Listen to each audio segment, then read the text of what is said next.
Hey, welcome. Tonight, we drift back, not in silence, but in shadow and frost. Wherever you're listening from, what time is it where you are?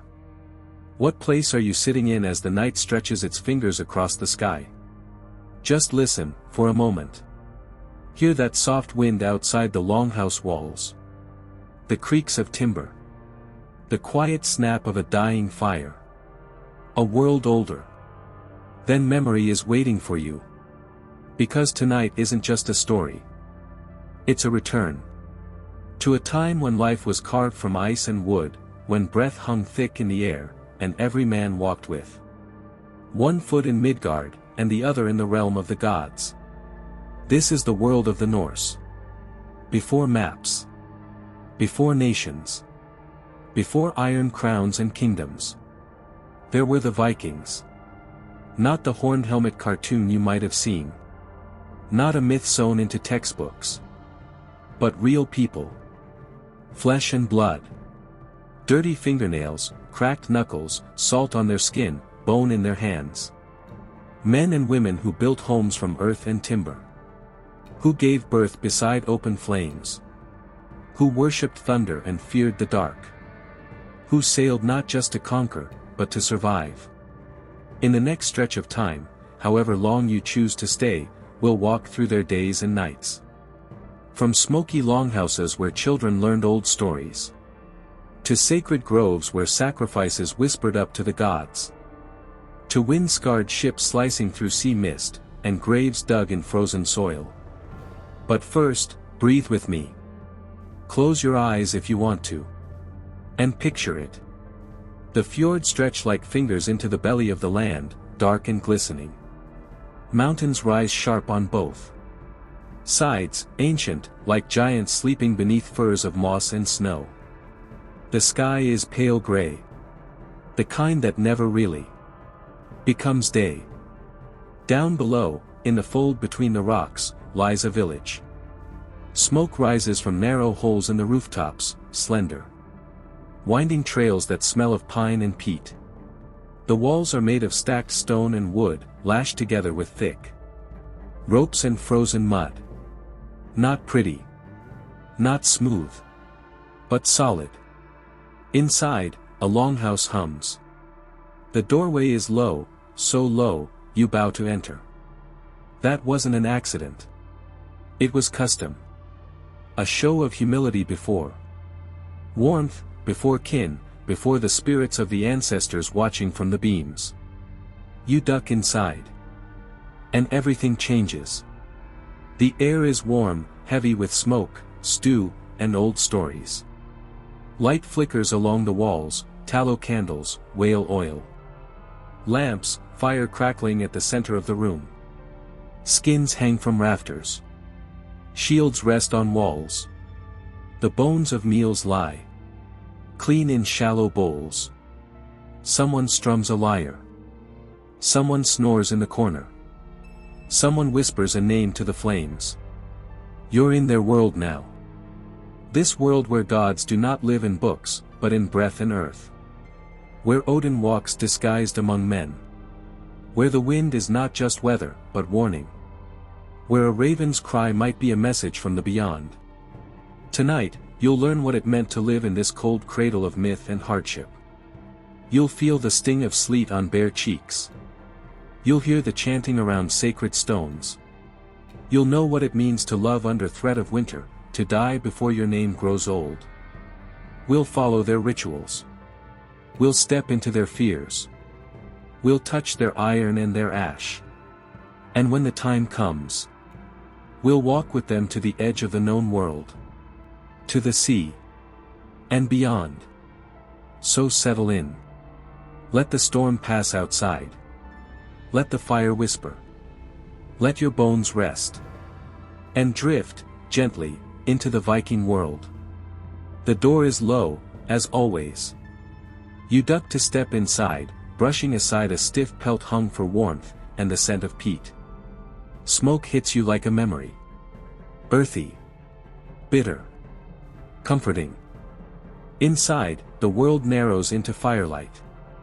You're in a Viking longhouse now. Timber walls lean in close, joined without nails, just clever hands and ancient instinct. The planks groan softly in the wind like old bones shifting in sleep. Smoke clings to the beams overhead, slinking in long wisps before curling up. Through a smoke hole cut above the hearth. There are no windows. Only slits in the walls, shuttered with oiled leather or stuffed with wool when snow falls hard. Light doesn't pour in, it creeps. And yet, it's warm. Not just from the central fire, but from the body heat of 20 or more souls packed into a space not much wider than a small ship turned sideways. Men. Women. Children. Thralls. Chickens. A goat in winter. All under one roof. At the heart of it, a long, shallow fire trench glows red with coals. Flames snap now and then, but mostly it's the hiss and pop of sap and fat. Blackened kettles hang from iron hooks. The scent is strong, smoke, yes, but also boiled roots, dried herbs, something fermented. You can almost taste the mead that's warming near the edge of the fire. Sweet. Sharp. Thick as warmth itself. There are no rooms. No doors inside. Just spaces.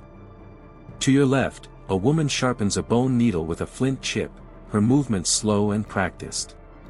She's mending a thick wool tunic, her husband's, probably, stained at the sleeve, torn at the elbow.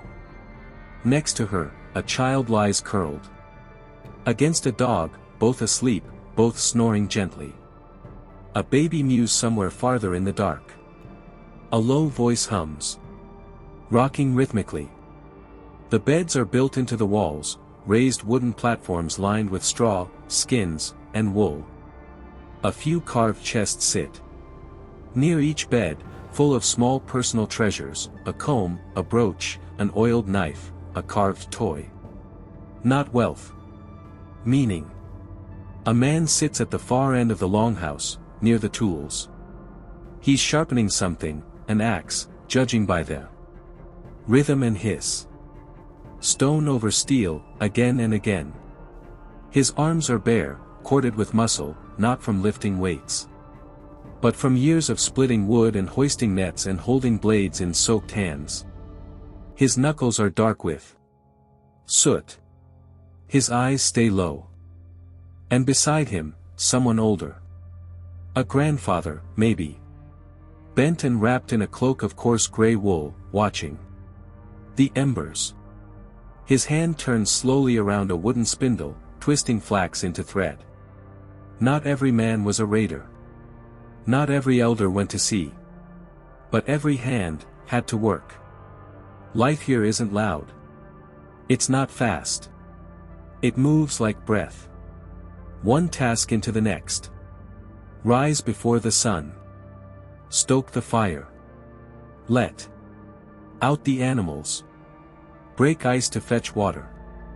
Warm the stones for the bread oven. Feed the family. Mend the nets. Scrub the tools. Braid the ropes. Patch the sails. Somewhere outside, a blacksmith is pounding hot iron on stone, slow and steady. That dull, ringing thump filters through the log walls like a heartbeat. Clang. Clang. Pause. Clang. Then silence. Then the hiss of water.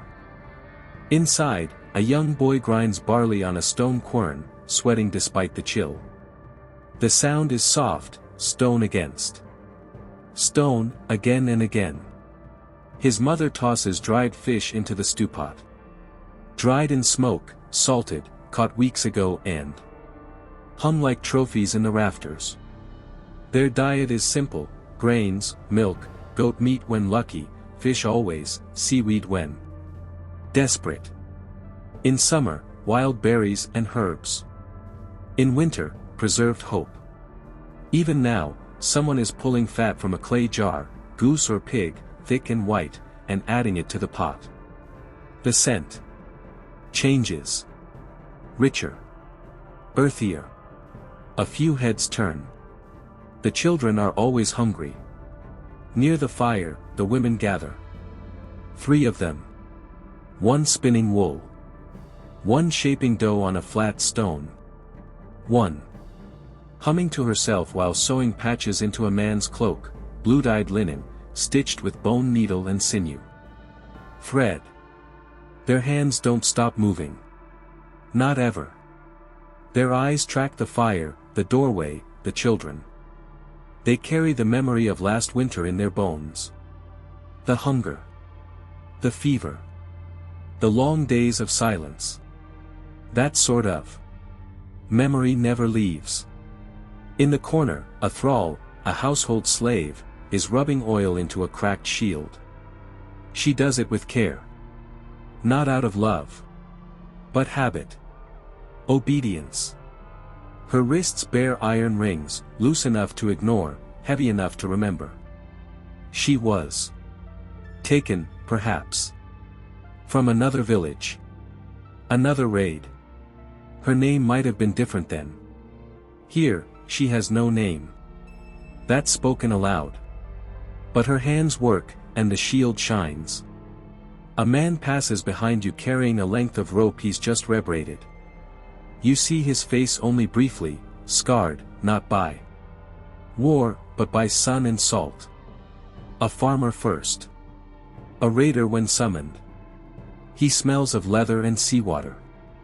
His boots are lined with fur. He gives a nod, nothing more, and disappears into the shadows behind the fire. They all move this way. With purpose. Without pause. Outside, the cold light of day begins to fade. The sky pales from gray to silver. Dusk arrives not with color, but with quiet. The chickens settle. The wind picks up. The horses snort and stamp. You can feel the shift. Even the children know. It's time. The door opens. Men return. Not all of them. Some are still at the coast, dragging boats ashore, gutting fish, mending nets. But a few trickle in, 2, then 5, then more, bringing in a wet breeze and the scent of seaweed and sweat. They laugh low, greet quietly, strip off soaked cloaks and hang them near the fire. One hands a young girl a wooden bowl of cockles. Another gives his son a piece of driftwood carved into the shape of a horse. And the longhouse swells. Not with noise, but with fullness. Dinner is simple. Thick porridge with bits of dried lamb. A ladle of fish stew. A heel of sour bread. A smear of butter, if there's any left. Mead for the older ones, water or warm milk for the young. No feast. Just food. And warmth. And yet, it feels like plenty. When the eating is done, they don't rush. They lean back. Loosen belts. Stretch. Let their bodies settle into the furs. And benches. Someone starts humming. A soft tune, familiar. A child adds a whistle. Then someone picks up a lyre. Plucking 3 soft notes. The music isn't for show, it's a habit, like scratching your back or stirring a pot. It happens. Because night has come. And this, too, is life in the longhouse. A life of closeness. Of shared breath and borrowed stories. Of hot air and cold earth. Of tasks done not alone, but together. They live not to escape the cold, but with it. They don't fear the dark, they just prepare for it. Every day is work. Every night is waiting. And here, in the flickering stillness of the firelight, you begin to understand something deeper. They are not surviving. They are living. And even in the silence, the longhouse speaks. The fire has dimmed now.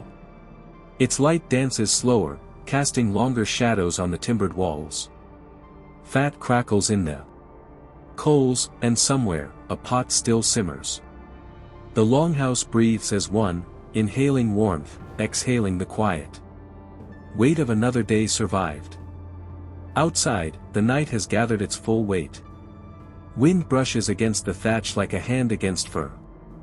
The animals stir, then settle again. The stars, though unseen behind the thick roof, are somewhere above, cold, ancient, and watching. Within these walls, life settles into its second rhythm, slower, softer. This is when stories live. The oldest man in the house shifts his seat by the fire. The younger ones make room. No one is told to listen, they just do. His eyes are clouded, voice like dry wood bending, but his words carry shape and shadow. Not loud. Not fast. Just, slow enough to settle behind the ribs. He speaks of Thor and his hammer. Of the frost giants. Of Odin. Wandering disguised as a man. But the stories aren't entertainment. They're instruction. Listen closely, and you hear more than myth. You hear warnings. Morals. Riddles for life. When to act. When to stay silent. Who to trust. What to fear when the snow doesn't melt. The children don't fidget. The adults don't interrupt. These tales are passed from voice to voice like bowls of stew. Meant to nourish, meant to last. In the firelight, even the carved posts of the longhouse seem to lean in. Their twisted faces, guardians, ancestors. Spirits, watch from the shadows where smoke clings thickest. Each carving has meaning. A tale. A protector. A warning. A woman passes by quietly, laying a blanket over a sleeping child. She pauses, brushing hair from the boy's brow. Her other hand carries a small carved token, a tiny horse, worn from years of touch. She tucks it beneath the fur. Protection, perhaps. Or memory. It doesn't need a name. Daily life in the longhouse was never one rhythm, one routine. It changed with the seasons, with the snow, with the sea. In summer, the house emptied with the sun. Men rode out early to fish or tend to distant fields. Women turned milk into cheese, spun wool under sunlight, sang to themselves while dyeing cloth with onion skins and birch bark. The longhouse became a quieter place, still warm, still alive, but thinner somehow. In winter, the world shrank. Snow walled them in. Ice sealed the fjords. And the longhouse grew crowded again. Thicker with breath, heavier with waiting. Every hour spent conserving food, patching gear, repeating work already done. Boredom was a danger. So was sickness. So was despair. That's why stories mattered. Rituals. Shared chores. Shared meals. Even silence had structure. The longhouse, though dark and close, was never lawless. Every person had a role. The Jarl, if one lived here, was the respected leader. Not always rich, but honored. The house might belong to him, or he might be visiting a loyal family. He was often first to speak, last to eat, and never showed fear aloud. The Huskarls, warriors sworn to the Jarl, were strong-backed and sharp-eyed. Loyal, silent, often young. They kept their weapons near even during meals. They never slept deeply. The Carls, free men, were the spine of the house. Farmers, raiders, hunters, craftsmen. They held no title but earned respect with work. Their calloused hands built the walls. Their backs carried the logs. They were not just muscle, they carried memory. The thralls, the lowest, were slaves, taken in raids or born into bondage. Inside a Viking longhouse divided subtly by posture and presence, the Jarl sits near the fire, dignified and calm, his husgirls stand nearby, alert with weapons close, the carls engage in quiet work, mending gear, stacking wood, tending animals. In the background, thralls toil silently, cleaning or repairing with lowered gazes and iron rings on their wrists. All roles distinct, yet bound under one smoky roof. And when men left to raid, the women held the house. Kept it breathing. Made sure there was something worth returning to. In the far back corner of the longhouse, behind a curtain of woven wool, there is a small space few enter without invitation. A sacred spot. Not a temple. But something close. There, on a flat stone shelf, sit figures carved of bone and wood, Odin, with one eye, Thor, with his hammer. Freya, veiled. Bits of dried herbs, feathers, small bones, and the charred end of a candle surround them. Offerings. Remnants of prayers whispered in moments of fear. A bowl of water sits still beside the figures. Sometimes warm. Sometimes frozen. A sign, perhaps. A reflection. A reminder that even here, deep in the warmth, the world beyond still watches. When sickness comes, this is where the healer prays. When a baby is born, this is where thanks are given. When someone dies, this is where their name is whispered one last time. No shrines. No incense. Just the old ways. Earth. Flame. Bone. The night stretches on. A woman rises to stir the embers. Another checks the latch on the meat chest. Two men speak quietly about a damaged net.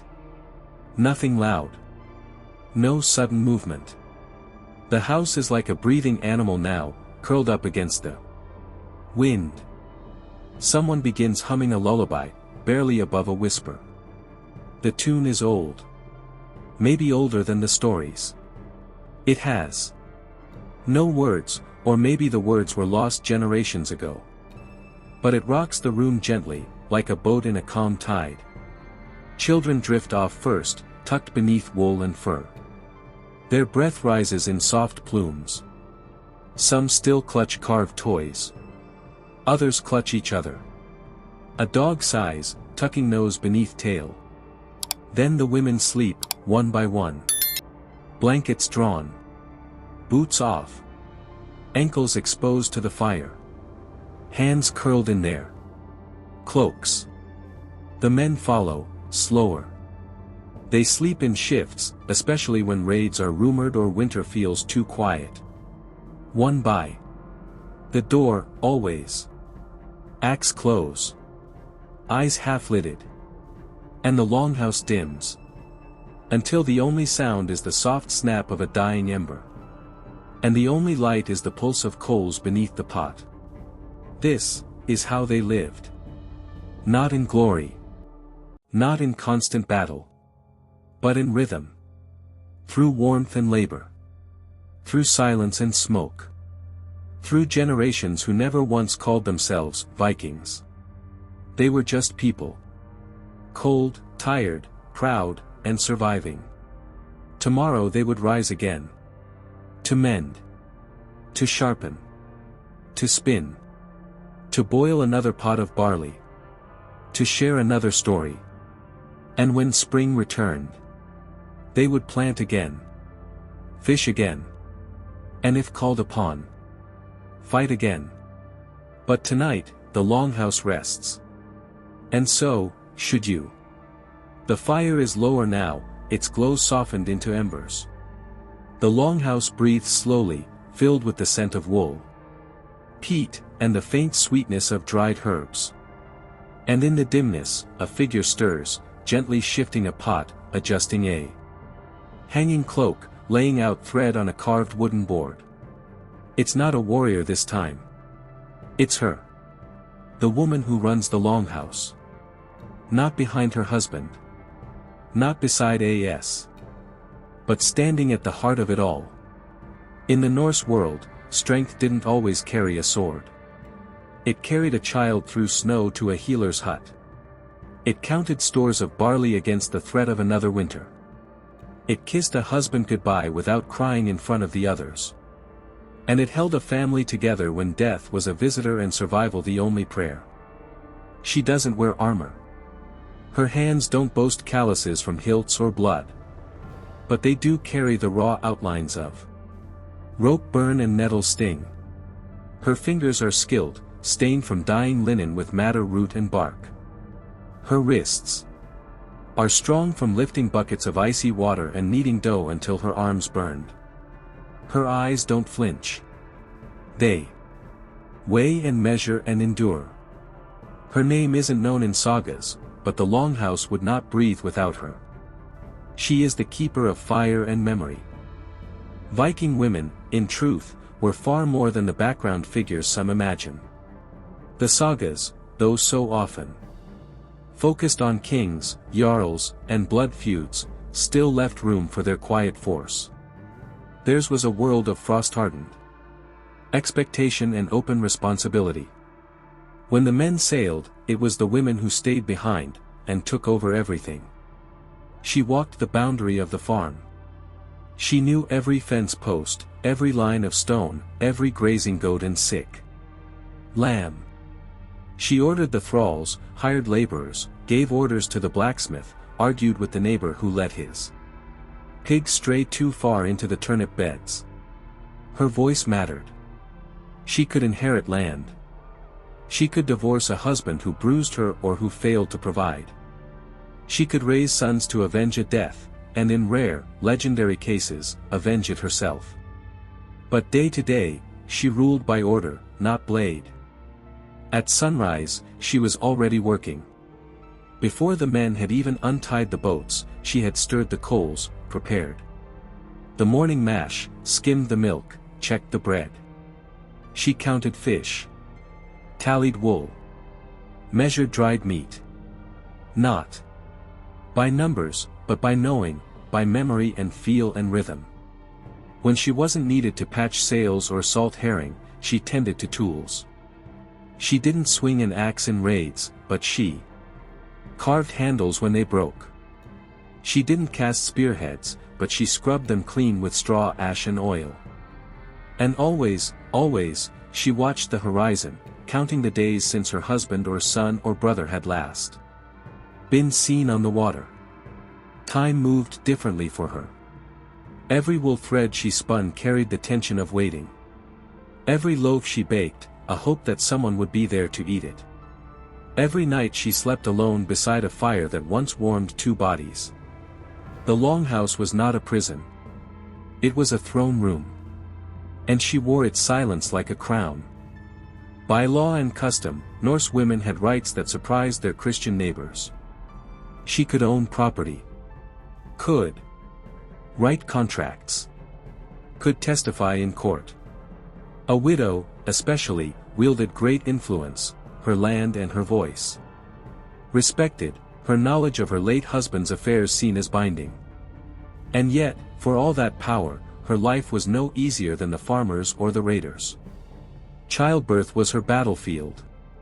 Without midwives or medicine, every birth was a toss of fate. Too many bled. Too many babies arrived blue, too cold. Too soon. Some made it. Others did not. And still, the line of children continued, because it had to. The gods demanded it. The land needed hands. You'd see her afterwards, pale, tired, silent, walking again after just a day, wrapping herself in wool, tying her hair back, checking the meat. No glory. Just survival. And in the evenings, she'd sit again at the hearth, spinning. Watching. Listening to the whispers of thralls. Listening for the wind. Listening for the sound of oars against water. And still, she kept the stories alive.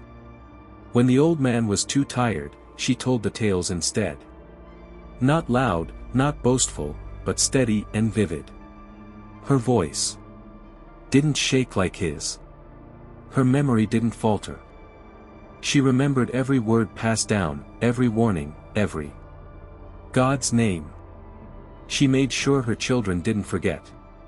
Even the smallest girls learned from her. How to dye wool with lichen and bloodroot. How to tell a storm by the way the goats moved. How to keep bees. How to make a sleeping tonic from sage and wild honey. How to gut a fish without letting its guts touch your clothes. How to wash wounds. How to recognize the look a man gave when he was hiding bad news. This was knowledge passed not in books, but in hands. In work. In watching. In repetition that looked like routine but was actually ritual. Some nights, she wore her good brooches. Iron, bronze, silver if she was lucky. Her best tunic. A belt with her keys. Hanging like wind chimes. Hair plaited, perfume of birch tar and goat's milk soap. Not because someone told her to, but because pride was her armor. And even in the shadows of a longhouse, you had to carry yourself like someone worth remembering. And yes, there were legends of shield maidens. Not every woman picked up a sword. Not every saga is to be taken as truth. But enough stories endure. Of women who trained alongside their brothers. Who stood in shield walls. Who charged into smoke and blood, eyes clear. Voice high, hand steady. Who rode with the Valkyries, or became them. You see them in burial mounds, graves with weapons, with armor. You see them in accounts from baffled enemies. Who couldn't understand why women charged them with such fury. You see them in the way little girls look at the spear hanging above the hearth, not with fear, but with a kind of knowing. Not every woman wanted war. But every woman understood it. Because war took their sons. Their fathers. Their milk. Their quiet. And so, they sharpened the blades when asked. Packed the dried meat. Spoke the prayers. Watched the horizon. And when blood soaked into the earth, it was they who remembered where it fell. She stood at the center of it all, not by accident, not by allowance, but by necessity. A longhouse without a woman was not a home. It was just wood and wool and waiting. She gave it purpose. She gave it rhythm. And when storms battered the coasts or the boats returned with fewer men than they left with, she gave it breath again. Outside, the wind whispered through trees she once climbed as a girl. Now she walked beneath them with a basket on her hip, gathering herbs before the frost touched them. Wild thyme for infections, yarrow for bleeding, valerian for dreams. The land gave her tools, and she used them with knowledge passed not from books, but from her mother's fingers and her grandmother's voice. Medicine in the Norse world was often her task. A child with fever, a warrior with a broken arm, a dying thrall who moaned in the night, they came to her. She knew how to make a poultice from moss, how to heat oil and honey. How to stitch skin without screaming. She did not call herself a healer. She simply knew what needed to be done. And in the seasons when the fields rested beneath snow, her days turned inward. Cloth spun tighter. Threads pulled longer. The warp-weighted loom in the corner of the longhouse sang with her every morning, a soft rhythmic clack. Of bone and fiber, a heartbeat that built blankets, tunics, cloaks, sails. Sails that would carry her sons away. Cloaks that would wrap them when the sea turned cruel. Thread she touched would cross oceans. Weaving was not just a chore, it was power. It clothed kings. It preserved warmth. It could even tell stories, when patterns were made in secret for those who knew how to read them. When traders came, Danes, Swedes, Franks, and Finns, she stood at the edge of the yard with her best wares. She bartered like a wolf. Spoke more languages than she let on. Measured a man's honesty by how quickly he looked at her daughter. She didn't smile for coin. She smiled for leverage. Jewelry was her badge. Not frivolous, it told the world who she was. Brooches meant status. Beads meant trade. Routes. A well-made necklace of amber and jet could say, "My family has ships." A silver pin could say, "My husband is respected." A weighty iron key meant she controlled the household stores, and no man doubted her authority. When it clinked from her belt. Some nights, after the meal had settled and the fire softened, she stepped outside the longhouse. Alone. The stars spilled like shattered bone across the sky. The same stars her ancestors had followed across the icy seas.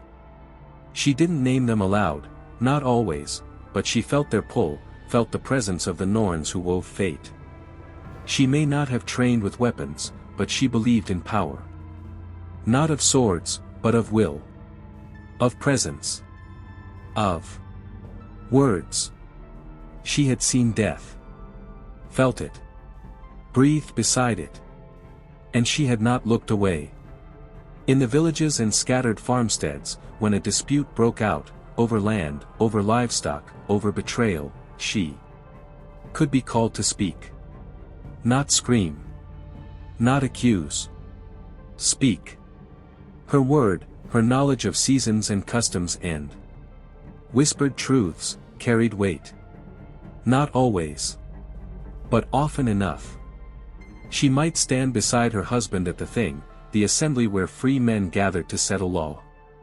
Her presence was noted. Her gestures studied. She didn't interrupt, but sometimes, she said just enough. And when verdicts were passed, she remembered who had spoken falsely. Who had looked away. Who had wavered. Forgiveness was a concept tempered by memory. The birth of a child marked her most sacred trial. With no midwife in sight, she called on women from the neighboring farm. Blood soaked the straw, warm water steamed, and voices grew sharp when pain grew louder. A baby emerged, slick, silent, or wailing, and she cut the cord herself. Not always her own child. Not always a happy ending. But always hers to face. Afterward, the babe was presented. Lifted. Named with breath, touched with ash and water. And she, who had cradled blood in her palms, kissed the child's brow, whispered something only she and the gods heard. When men returned from sea and battle, sometimes they brought gifts. Silver armbands, carved combs. Embroidered cloth from far-off markets. But often, they returned with silence. With wounds. With stares that reached too far into the fire. She did not ask them to speak of what they'd seen. She only listened. Brought food. Let them sleep. Let them pace. And sometimes, when night had softened them, they would speak aloud, not to her, but near her. And she would hear. And she would hold that story with the same weight as she did her own.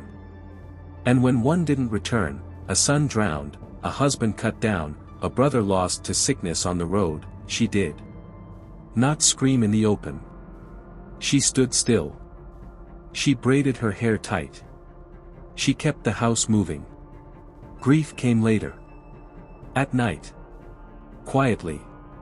One hand on the carved wooden post, eyes on the fire. Her mourning was not performance. It was endurance. When death came close, she knew the rituals. She would wash the body, if permitted. Lay it out. Place items beneath the tongue, coins, herbs, beads. If it was a warrior, the blade came too. If it was a child, a toy carved from driftwood. She spoke the old prayers. Not always words, sometimes just breath. Sometimes just a song hummed into the silence. Then the pyre. Or the burial mound. Or the long boat, lit and loosed onto the sea. She did not cry in front of strangers. But her heart burned alongside the flames.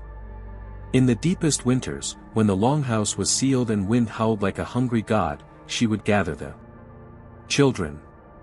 Bring them close. Warm their fingers. Tell the old stories again. Freya's tears. Loki's tricks. Skadi and her frozen rage. They would ask, did it really happen? And she would pause, glance at the fire, and say, it still does. Because myth was not just past. It was present. It was a lens. She wasn't a priestess. But she knew the signs. She read the crows. She knew when not to travel. When the wind meant sickness. When the moon turned red and silence filled the trees. Some called her wise. Others called her uncanny. But when decisions had to be made, they looked to her first. Because she had weathered the storms. And she never, ever lied to herself. When spring returned, she did not sing. She simply planted. Dug into the earth with fingers that remembered every burial. Sowed grain, not just for food, but to keep memory alive. And as green returned to the fields, the longhouse would fill again. With laughter. With shouting boys. With the weight of another year survived. And she would stand at the threshold, hands on hips, wind pulling her cloak back, and she would breathe deep. Not for herself, but for those who had not made it this far. The shield she carried was invisible. But it never cracked. And when she died, her grave was lined with care. With beads. With cloth. With the knife she used to carve roots. With the brooch she wore every winter. And with her name, whispered into the dark by the ones who had watched her weave the world together. The sky stretched pale and soft above the fjord, its light just beginning to spill over the jagged tree line, warming the frost-cloaked earth below. Somewhere, a raven called. A gentle rustle came from the thatched rooftops as smoke threaded into the air, curling lazily from narrow chimneys. Morning had come to the village. It did not come with clocks or alarms. It came with the clink of buckets, the shift of leather boots on frozen mud, and the quiet stir of animals rising from their sleep. Chickens rustled in straw pens. Goats stretched and bleated. A dog yawned in the cold and blinked at the dim light. There was no trumpet to mark the hour, only the rhythm of breath. And the weight of duty. Near the main longhouse, a young boy dragged a water pail toward the well, his boots too big, his tunic clumsily belted. His fingers were pink with cold, his breath misting as he moved. Somewhere behind him, his mother stood at the entrance, wrapped in a heavy cloak, watching not just him, but everything. The village itself was a hum of slow, purposeful motion. No chaos. No shouting. Only the steady cadence of life. Men with thick cloaks and wind-bitten faces gathered near the edge of the cleared fields. They spoke few words. Glancing up at the cloud cover, debating whether it would hold or break into sleet. One man ran a calloused hand down the shaft of a wooden plow, adjusting the worn iron blade at its base. Another checked the yoke of the oxen. His movements slow but practiced, speaking to the animals under his breath. Plowing would soon begin. The earth was hard, still waking from winter. But it had to be broken, turned, softened. Made ready for barley, rye, and the fragile hope of a growing season that could vanish with one unexpected frost. Further down the path, near the riverbank, a small fishing crew readied their nets. Woven by hand during the long, dark months, the nets were tested now in quiet anticipation.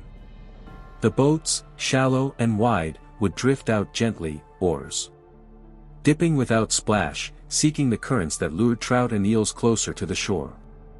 Nearby, an older man with a crooked back was mending a fishing line. His hands were stiff but skilled, fingers moving as if in meditation. Beside him sat a boy, watching closely. No words were exchanged. Just breath, wind, and the occasional caw of gulls overhead. The Norse village was not loud. It was alive. Children ran between the longhouses with wooden toys clacking in their hands, simple things carved by fathers in the firelight, tiny horses, dragons, swords, and boats. Their laughter carried across the air like wind chimes, bouncing off timber walls and stone paths. They ducked under hanging hides, climbed low fences, chased chickens they'd been told not to chase. But always, an adult, I watched them from some window or doorway, ready to call out when the play grew too wild or wandered too close to the edge of the woods. Life here was communal, but defined. At the top stood the Jarl, a local chieftain, respected for his wisdom, his wealth, and his proven worth in both combat and negotiation. He did not walk with arrogance, but he did not need to raise his voice either. His word carried weight. Because he lived among the people. He helped plan the raids, hosted the feast days, and settled disputes. His longhouse stood a little larger than the rest, not grand, but solid, surrounded by stored barrels and carved posts of ironwood. Inside, the Jarl's wife commanded equal respect, organizing village gatherings, instructing younger women, and overseeing the great stores of food and tools. Below the Jarl were the carls, the free men. Farmers, blacksmiths, hunters, builders, and sailors. Their loyalty was to their kin, their land, and their gods. They worked not for coin, but for the enduring strength of their families. Their honor was held in the firmness of their handshake, the readiness of their spear, the number of wintered animals in their pen, the softness of their child's belly in a season of hardship. And then, quietly in the background, were the thralls, slaves captured or traded, whose lives unfolded in obedience and silence. Not always beaten, not always starved, but owned.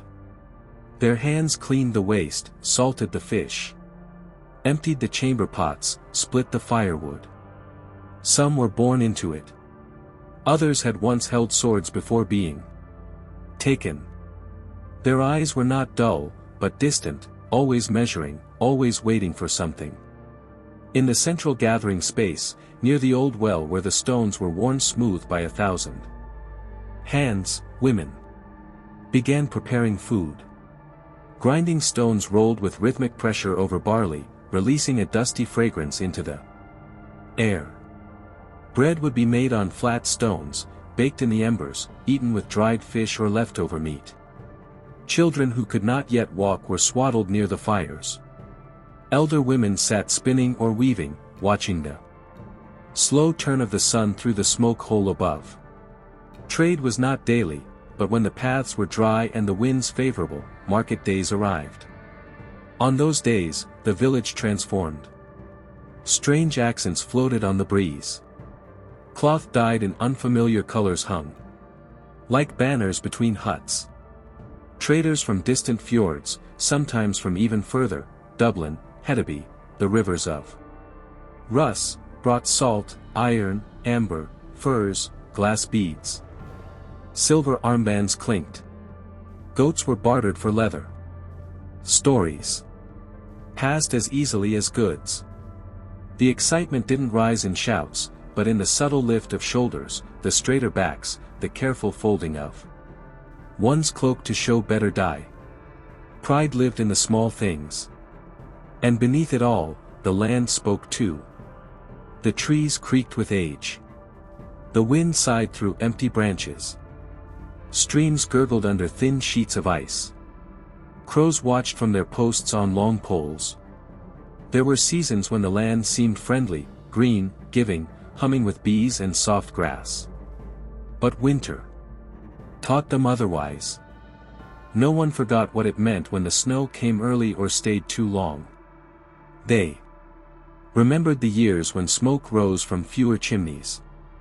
When children coughed too long in the dark. When stores emptied, and even the bones were boiled twice. So each day of sun and work and breath was sacred. And that reverence lived in their festivals. Not wild every time. Sometimes it was simple. A song hummed while hanging garlands. A small goat roasted. A blessing spoken before planting the first seed. Other times it was louder, mead poured freely, drums struck, men and women dancing in circles, cloaks spinning, firelight dancing across their faces. Children stood wide-eyed as masked figures emerged from the trees, wrapped in straw and bone, acting out the old tales, Loki's tricks, Thor's blunders, Freya's sorrow. They didn't ask if the gods were real. They simply treated them as presents. Always watching. Always hungry for praise or vengeance. And when winter returned, they greeted it not with fear, but with ritual. Long candles were lit. Offerings made. Stories retold. Each longhouse became its own small fortress of warmth, its own universe. Neighbors helping neighbors. Wood was shared. Fish split and dried were traded for wool. No one survived alone. And deep within it all, life pulsed like the steady beat of a distant drum. The forge rang. The sheep called. The loom creaked. Laughter drifted from one house to another like smoke. And someone, somewhere, was always watching the sea. Because even in this peace, they knew, raiders came. Kings rose. Ships sailed. And the wind could change in a single breath. The warmth of midday filtered through the village like a breath held and slowly released. Smoke lifted gently from longhouse roofs, not in thick urgency, but as a ribbon rising from hearths that had already simmered the mornings. Stew and blackened the first round of flatbread. Life slowed just a little in these early hours, work continued, but the clamor of preparation had softened into rhythm. Inside one longhouse, near the central fire pit, an elder sat on a low stool with a horn cup balanced in one hand. His fingers were marked by age, knuckles swollen, nails darkened, but strong still. Around him sat 3 boys, not yet old enough to train with weapons, but old enough to be still when it mattered. They listened. He spoke not loudly, but with the kind of voice that made the smoke pause to hear it. His stories did not always begin with gods or monsters. Sometimes they began with a crooked stone in a certain field, or a winter when the well froze. And a woman gave birth by lamplight. Stories here were not for amusement. They were memory passed from mouth to mouth, etched in voice rather than ink. At the edge of the same room, a woman threaded a bone needle through a fur cloak, mending what had torn along the shoulder. Beside her sat her daughter, combing a tangle from raw wool, watching her mother's hands more than listening to the old man's tale. These were the quiet hours of the village. The hours that stitched together its soul. Outside, near the edge of the cleared woods, a small group of men stood around a young sapling. It had grown up too close to the road and was being pulled, roots and all, from the earth. They worked without speaking much. Trading nods, shifting angles. The sound of roots tearing, of spades into soil, was like breath on canvas, faint but firm. Some distance away, children played between fences and fences, weaving like small birds between goats and hanging hides. They had carved their own swords from driftwood, bound with scraps of leather and string. Their battle cries were whispers compared to real war, but even in play, they followed what they'd seen: formations, shield walls, duels. Near the forge, the blacksmith stepped out into the light. His face was smudged, his hair tied back with a strip of deer hide. The forge itself still glowed faintly, a dragon's breath beneath stone and bellows.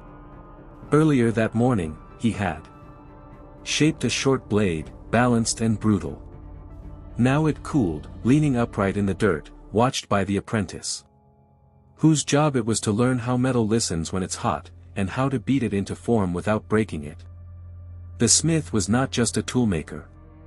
In a village this small, he was as important as the jarl. Without him, ships lacked nails. Axes dulled. Hinges broke. Keys disappeared. His work did not echo through the village like a battle song, but it endured longer. Closer to the shore, along the flat stones warmed by sun, two women knelt with wooden basins, washing linens in water cold enough to bite. They spoke softly, mostly about the tasks ahead, gutting fish, setting aside fat to render, checking stores of pickled cabbage. But between the chores, their words slipped into talk of a cousin's wedding, a bad omen seen in the snow, a man who drank too much at the last market day. Village life was not uniform, it was built of many quiet roles, intersecting like the threads of the wool being spun in longhouses. You could walk the same road 10 times in a day and hear 10 different kinds of silence. Justice, too, was part of daily life. It wasn't separate. When a dispute arose, about land, about trade, about a goat gone missing or a promise broken, it did not always wait for the next thing, the great gathering of freemen. Sometimes, it was brought before the village's elders, the ones whose faces had creased from more winters than most could count. These elders did not raise their voices.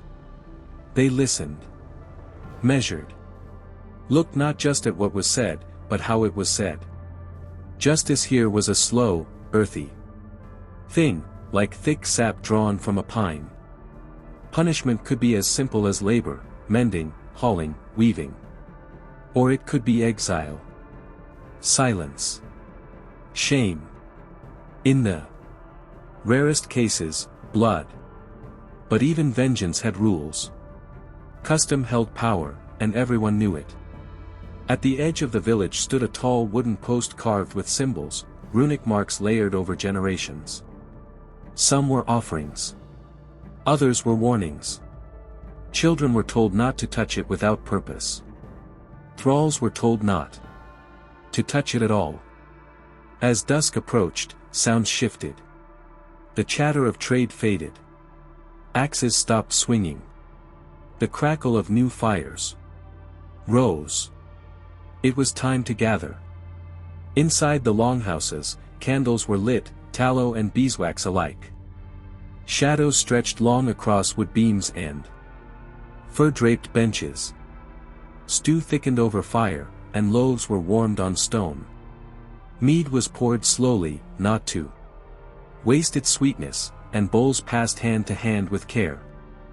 Feasting was not always a festival. Sometimes it was simply the meal that came after surviving another day. The food itself varied: smoked fish, roasted roots, boiled grain, and sometimes a small piece of cheese or dried apple, saved from last autumn. On rare days, meat. If a pig was slaughtered, or a bird trapped, everything that could be eaten was. Conversation at the meal was a melody of low voices. A tale from earlier, a plan for tomorrow, a child whispering a joke too loudly. Laughter rose, then settled. No one hurried. There was no need. After the bowls were scraped clean and the last horn drained, the real evening began. Stories were told, yes, but not just for children. Even the warriors listened. Even the elders nodded. The tales were chosen carefully.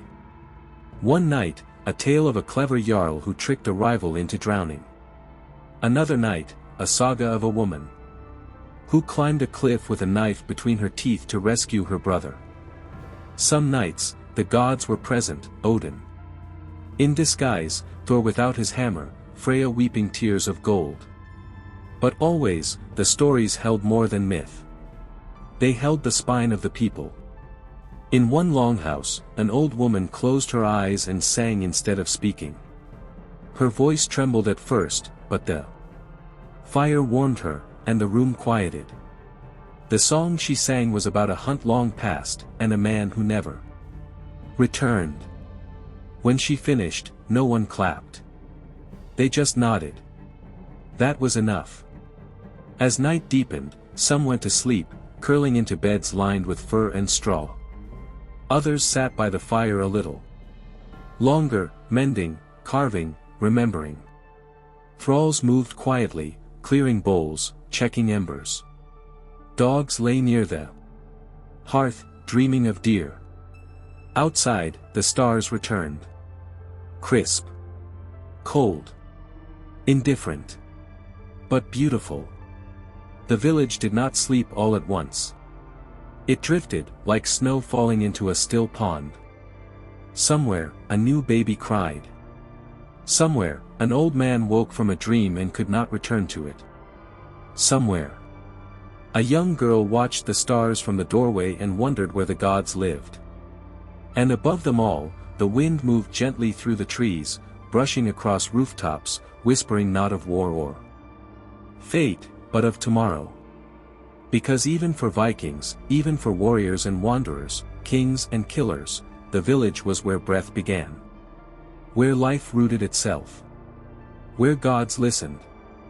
And where, through frost and fire, the people endured. The smoke from the longhouse curled slowly upward, catching on beams blackened by time, by years of fire and breath and memory.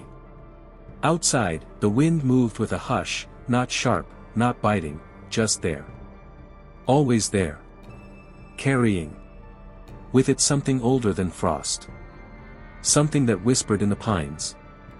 That stirred in the dark when no one spoke. This was not just land. This was a world shaped by gods. The people of the village did not speak of belief in the way the distant southerners did. Their gods were not locked in books or temples. They did not live in the sky, watching silently.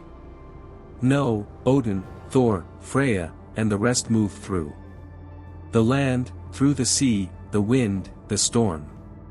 They were present. They were personal. When a raven called from the rafters in the morning, that was Odin. When a thunderclap broke the silence of a hunt, that was Thor warning of something coming. When crops grew in poor soil, it was Freyr's blessing. When dreams twisted strange and vivid, some said Loki had wandered too close. Faith was not an obligation. It was the shape of the world. And the world itself, it was vast, layered, deep as any ocean. At the center of it all stood Yggdrasil, the great tree. Its roots stretched into the deepest realms. Its branches touched the heavens. They did not speak of it as a metaphor. Yggdrasil was real. They felt it in the bark of the trees. They cut in the silence of the woods after snowfall. It lived. It connected. 9 realms spun around it, not as planets but as layers of reality, some close, some far, all real. There was Midgard, the realm of men, where they tilled the soil, bled in battle, warmed their children in the cold. But there was also Asgard, high and shining, where the Aesir gods lived. There was Vanaheim, home of the gods of fertility and peace. Jotunheim, the land of the giants. Niflheim, the cold, dark realm of mist and the dead. Muspelheim, all fire and destruction. Alfheim and Svartalfheim, where the elves and dwarves made their homes. Strange and distant. And Hel, the quiet realm of the dead who did not die in battle, ruled by the daughter of Loki. Half beautiful, half rotten. Children knew these names before they knew how to count. They could point to the sky and say, Asgard. To the frost beneath the roots of a tree and whisper, Niflheim. They saw the world not as one place, but as many, all woven together like the threads in their mother's loom. And in the center of those stories were the gods. Odin, the All-Father. One-eyed, not by birth but by sacrifice. He had traded his eye for wisdom, drinking from the well. Beneath Yggdrasil. He wandered in disguise, testing men, collecting the fallen. The bravest dead went to his hall. Valhalla, to fight and feast until the end of days. He was not a kind god. But he was a deep one. Men feared him, and many loved him for it.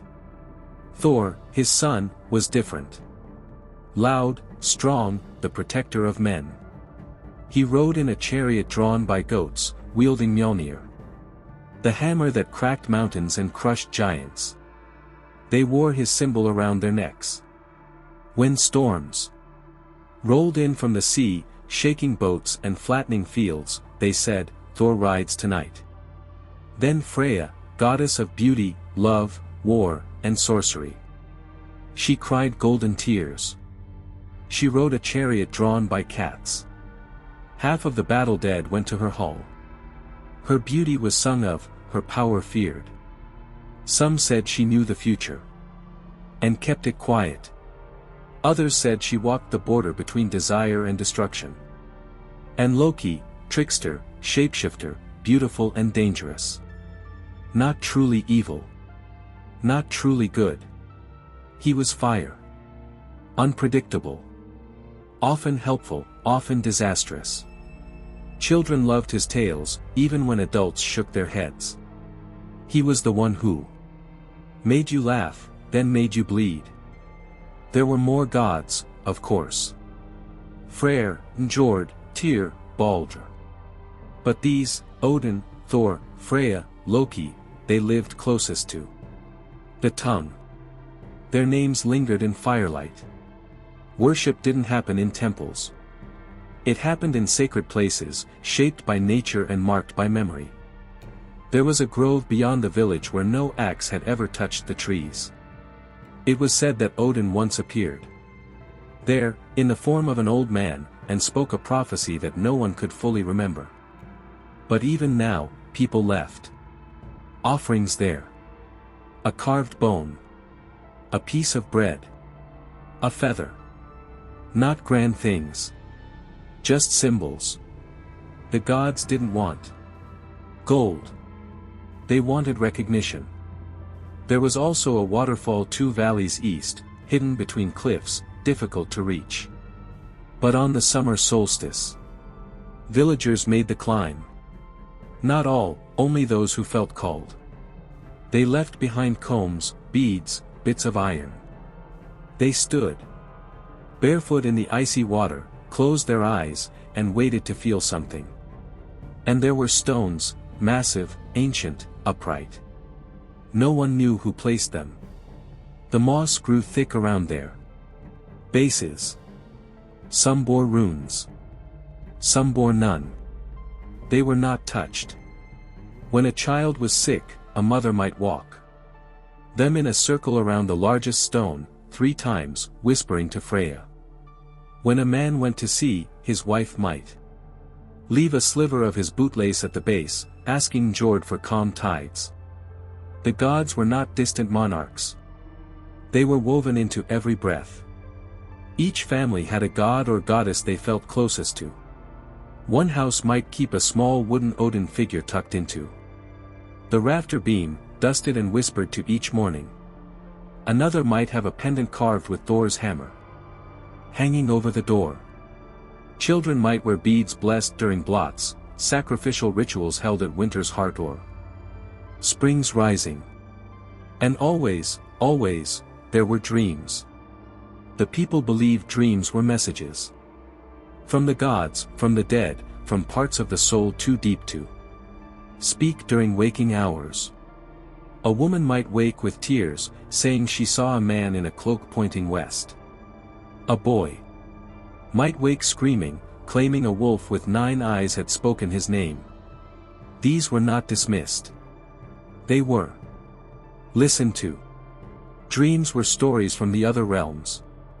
Some villagers kept dream journals, scratched on birch bark or thin slices of deer hide.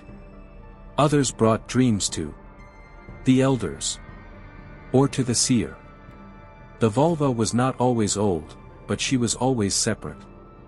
She lived slightly outside the village, sometimes with a companion, sometimes alone. She did not marry. She did not farm. Her house was marked by carved posts and bones. She knew herbs. She knew signs. She could read bones and blood. She wore strange clothes, embroidered with symbols no one else dared wear. And when people came to her, they did so with gifts. Honey, fat, animal teeth, and silence. She did not always speak in full sentences. Sometimes she asked questions instead. Or sang. Or stared.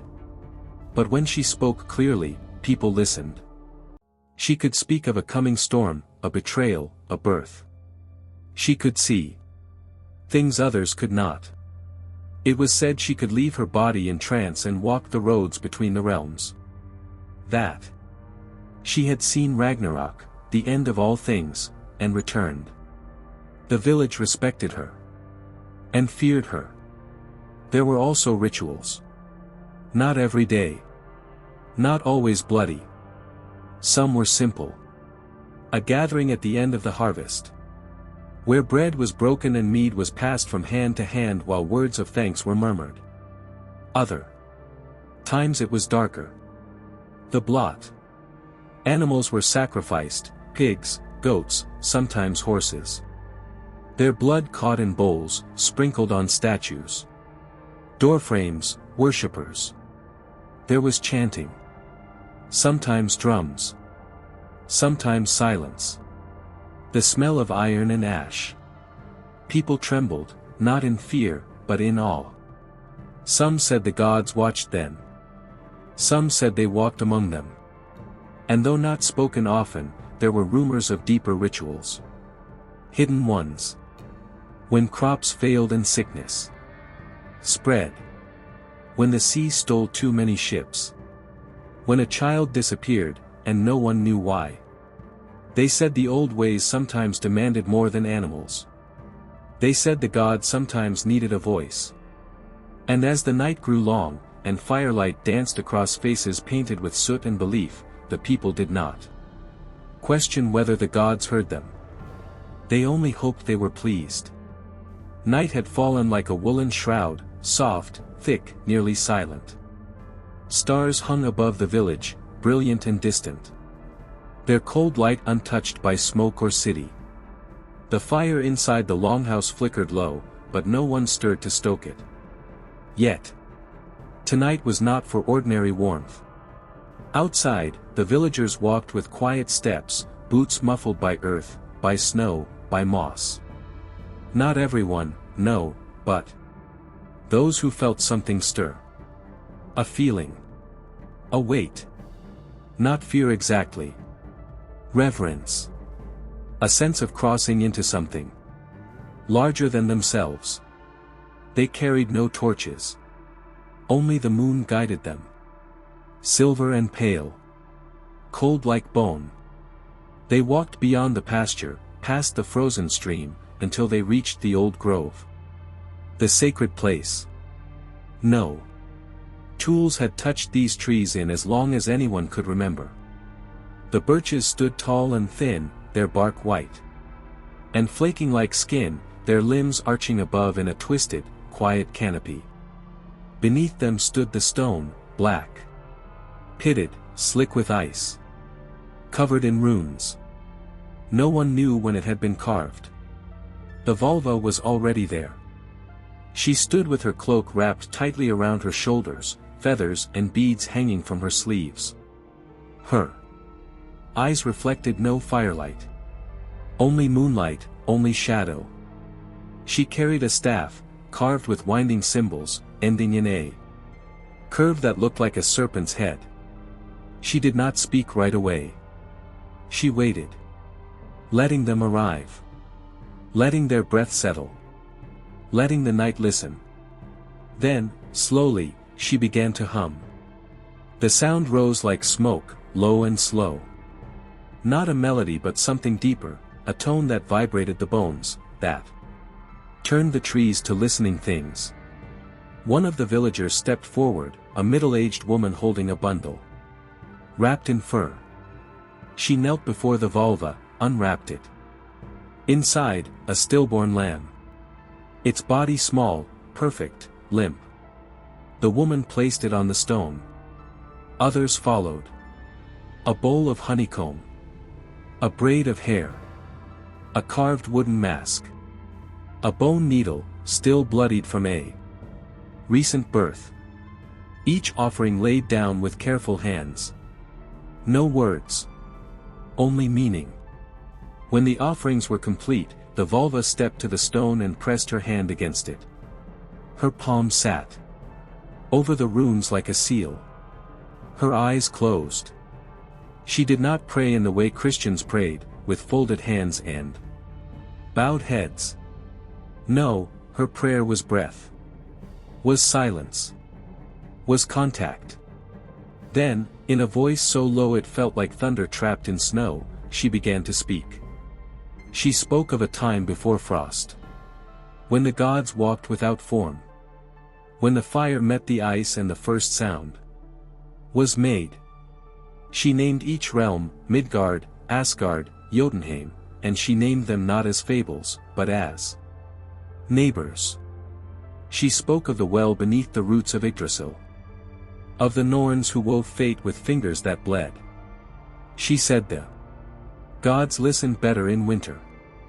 That in summer, men made too much noise. Tonight, the gods were close. Then came the part no one spoke of in daylight. The vulva drew a circle in the dirt around the stone. With her staff, she marked it, north, south, east, west. She whispered the names of old things, things with no translation. Then, she stepped back and raised a blade. It was small. A seek's. Sharp. Clean. One of the men stepped forward, a quiet man, a woodcutter. He held out his palm. No hesitation. She cut a line across it, and his blood dripped onto the lamb. The others followed. Blood was not spilled. It was offered. When the last drop fell, the vulva began to chant. Not loud. But steady. The words ran together like river water, cold. And continuous. Some villagers joined. Others knelt. A few stared straight ahead, unmoving, as if the trees themselves held their eyes. The wind stirred them. Just a whisper. But it curled between the trunks. It lifted hair. It made the fire in the vulva's bowl flicker. Some said they heard it speak. And in that moment, the boundaries between the worlds, between Midgard and Asgard, between living and dead, thinned.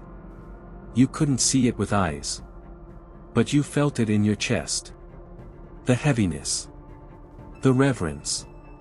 The ache that came not from pain but from memory, as if every ancestor stood behind you, watching. The vulva spoke once more, her voice now calm. They have heard, she said. That was all. No visions. No answers. No miracles. But they had heard. The villagers rose slowly. Some wept. Others smiled. A few turned and walked into the woods alone, to sit with their thoughts, or the gods, or both. The ceremony had no end. It faded, like steam from hot stone. By the time they returned to their longhouses, the stars had shifted. A new cold settled. The kind that bit teeth and stiffened joints. But no one complained. Inside, the fires were stirred back to life. Children stirred in their sleep. A dog lifted its head and blinked. Bread was shared. Horns passed hand to hand again, but with less talk. This was not a night for talk. One man stared into the flames, his eyes unfocused. A woman brushed ash from her dress. The vulva sat quietly, watching the embers like they were runes. And slowly, the village exhaled. Not in relief, but in reverence. Because they had done what needed doing. Not for show. Not for blessing. But to remember. To stay in rhythm. Even as warriors and raiders, they had never forgotten who they were. They were people who believed. Who felt the gods in soil and frost and blood and thunder. People who knew that the world was not just what you could see. That somewhere, beyond the clouds and behind the veil of snow, Thor waited with his hammer, and Odin, with one eye, watched with a quiet knowing. And Freya, maybe, walked the edges of dreams, guiding, grieving, always present. The hearth fire in the longhouse burned low, its embers pulsing like a slow heartbeat beneath the stones. Outside, snow pressed against the timber walls, soft and soundless, as if the world itself had hushed in anticipation. Inside, old voices whispered over mead and memory, tracing the past in names. In the Viking world, names were not just labels, they were legacies. They carried power, weight, and intention. 2. Name someone was not simply to call them, it was to shape them. Every child born beneath a sod roof, wrapped in lambskin and placed at their mother's side, entered not just a home, but a web of stories. And when that child opened its eyes for the first time, blinking into the smoky warmth of the longhouse, its elders were already listening, not just to its breath, but to the world around it. Looking for signs. Waiting for omens. Because names mattered. Some names came from the gods. A boy might be named Thorstein, Thor's stone, if the storm rolled overhead on the day of his birth, or if his father swore the child would grow into a protector. Others might be called Freydis, Freya's goddess, if they were born beautiful, or in a difficult labor. To name a child after a god was not to imitate, but to invite. But not all names were divine. Many were drawn from the wild world around them. Bjorn, the bear. Ulf, the wolf. Arn, the eagle. Names that conjured power and fury and freedom. These were not just creatures, they were traits. A child named Bjorn was expected to grow strong, unyielding. A girl named Rafn, Raven, might be cunning, clever, hard to catch. And still, others were born from deeds. In the sagas, names were stories in miniature. Eric Bloodaxe. Ivar the Boneless. Harold Fairhair. Sigurd. Snake in the Eye. Each one a memory made permanent, a mark etched not just in wood or stone but in the mouth of every speaker. They were not names one was born with, but names one earned. A child's first name came during a ceremony, simple and sacred. In the early days, it was done at the naming feast, 9 nights after birth, a number sacred to Odin. If the child had lived that long, it was considered blessed enough to be named. A basin of cold water was prepared, and the mother, or father, or sometimes the wisest elder, would sprinkle it over the child's head. This act, called the Tavatni Asa, was part blessing, part protection. Then the name was spoken. Not shouted, not sung, simply spoken, in the hush that followed. And with that, the child became someone. It wasn't always a joyful act. Sometimes the name was heavy, chosen in mourning. A stillborn brother's name passed on to the next boy. A father killed at sea remembered in his son. In these cases, it was said the spirit of the dead lived again, watching, guiding, shaping. A boy named after his fallen uncle might be expected to rise early, to work harder, to be strong when others faltered.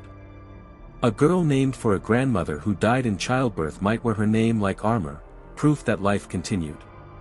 Some names warned fate. There were names that whispered of death, Hrafnkel, Raven Kettle. Or Helga, Sacred One, named after Hel herself.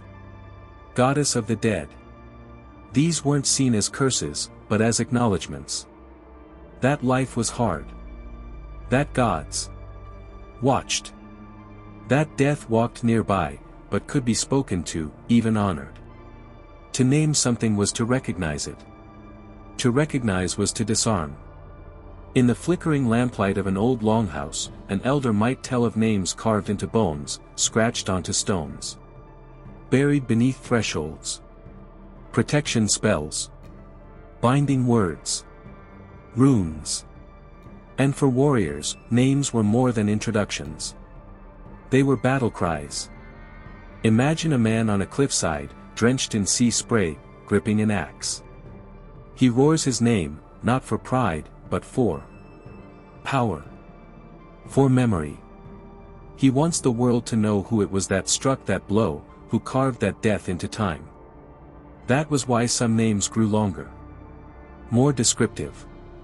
A man who survived a raid with a gash across his eye might become Sven One-Eye. A woman who outwitted a Jarl in court might be called Ylva Sharp-Tongue. These second names were gifts, given by others, accepted or rejected. Some carried shame, others glory. Over time, names became family markers too. The son of Eric might be called Ericsson. The daughter, Eric's daughter. Not just ownership, but connection. Proof that blood mattered, that lineage tied you not just to land but to legend. But not all names were spoken aloud. Some were whispered. Among the seers and mystics, it was said that every soul had a hidden name. A true name. Known only to the gods. And if ever that name was spoken in full, it could undo a person, lay them bare, make them change. This is why some old women refuse to speak their full name after sunset. Why warriors carved runes for silence into the hilts of their blades. Because words had weight. A name was the first spell ever cast. Even in play, children did not mock names. They might fight with wooden swords, shout at each other, race through snowdrifts, but they would not speak another's name in jest. Not unless they meant it. Not unless they were ready for the consequence. In the village, names were tracked in memory, not parchment. A toothless grandfather might sit by the hearth and recall 7 generations. My name is Halvard, son of Eirik, son of Thorbjorn, son of Jari, son of Geir, who was born beneath a burning sky when lightning took the sacred pine, and so was named Stormborn. It went like that. Long threads spun from fire and blood and snow. And in war, names burned brightest. When warriors sailed east or west, when they raided and bled and took, they did not shout their clan or their land. They shouted their name. The one they'd been given, or the one they'd made. They painted it on their shields. Carved it into doors they kicked open. Scratched it into the bark of foreign trees. So that when people returned to the ruins, they would read a single name and feel a chill. That was the goal. To become a name that did not need explanation. To live beyond breath. And yet, in the softest of places, names were also love. A mother crooning a name into her baby's ear. A husband whispering a wife's name across a straw mattress. A dying man saying his son's name one last time before closing his eyes. The same name that had been shouted in battle could become the gentlest sound in the world. And when the time came to mark a grave, or raise a stone for the honored dead, that name would be carved by hand, each stroke of the blade echoing through the wood or rock. Forever, that name would stand. Even when the house had rotted. Even when the bones were gone. Even when no one living remembered the face. The name remained. Because in the Viking soul, there was no greater truth. To be named was to exist. To exist was to fight. To fight was to be remembered. And to be remembered, was to live again. The wind pressed gently against the longhouse timbers as if it, too, remembered the names that had once echoed through the fjords. Even centuries later, some names refuse to disappear. They cling to language like frost clings to stone, unyielding, ancient, and deeply embedded. The sagas, passed from tongue to tongue across generations, are filled with such names. They read not as dry records, but as living memories, stories inked in voice rather than parchment. And in those tales, names were never just labels. They were whole identities carried like shields, wielded like axes. Eric Blood Axe. A name like a wound. It struck fear and admiration in equal measure. But it wasn't given in jest or flourish. It came after real blood was spilled, after Eric fought his brothers for the throne and let none live to challenge him. His axe, they said, ran red for days. So, the people named him for what he became. Not Eric the Brave. Not Eric the Great. But Eric Blood Axe. Brutality carved into syllables. And then there was Ivar the Boneless. A name that whispered strangeness and awe. Some said his limbs were soft as jelly, that he had no bones at all, and had to be carried into battle on a shield. Others claimed it meant he moved like smoke, fluid and impossible to pin down. Some even believed it meant his cruelty left no remains, he took everything, even the bone. Whether literal or symbolic, no one forgot it. In Viking tradition, earning such a name was rare, and sacred. You did not name yourself. You acted. Others observed. And if what you did was worthy, the name followed you, whether you wanted it or not. Harald Fairhair didn't choose his name either. But after he swore not to cut his hair until he ruled all of Norway, and then kept that oath, the name stuck. It sounded gentle, but beneath it lay the iron will of a king who united clans by force. In that world, names could deceive. Some wore soft names but carried sharp hearts. Others bore vicious titles but kept tender loyalties. That duality mirrored the gods themselves, Odin the wise, Odin the terrible, Loki the clever, Loki the destroyer. To have a name was to wear a mask. Sometimes you wore it proudly. Other times, you were forced to. Even among common folk, the giving of names followed a quiet code. A blacksmith might be called Kol, meaning coal, for the soot that blackened his hands day and night. A particularly large man might bear the name Hogni, protector. Sometimes the name was given early, but sometimes not until years had passed, until the child had shown something, strength, cleverness, or even mischief. The practice of descriptive naming was tied closely to oral tradition.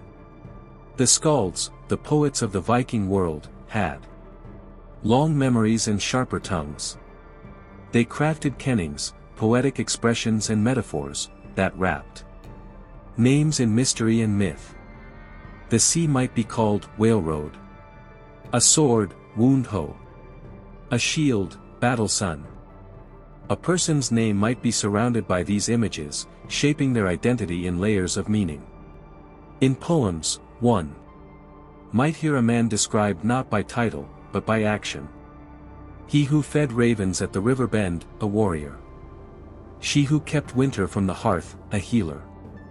Names flowed like poetry through those stories, never isolated. Always connected to what was done, not merely said. But names didn't only live in the sagas or among warriors.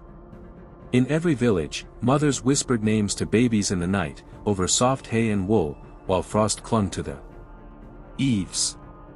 Fathers spoke them with pride as they showed sons how to shape tools, how to stand in the face of wind. Grandmothers and aunts passed names down like bread recipes, simple, sacred, sustaining. In naming, there was hope. You named your daughter Astrid, beautiful, loved by the gods, not just because she was born with bright eyes, but because you wished for her a life of favor. You named your son Eirik, ever ruler, even if you knew he might never leave the fjord, because names could inspire, could pull fate a little closer. And some names were never meant to be said again.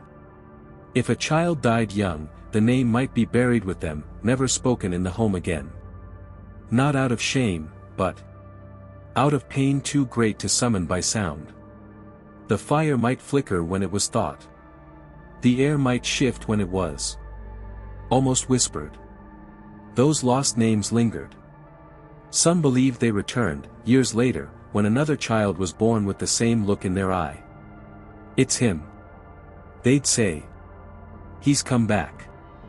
Even centuries later, in Iceland, genealogical records still bear the same names repeated in rings, names passed down, echoing over and over, as if trying to finish a song only partly sung.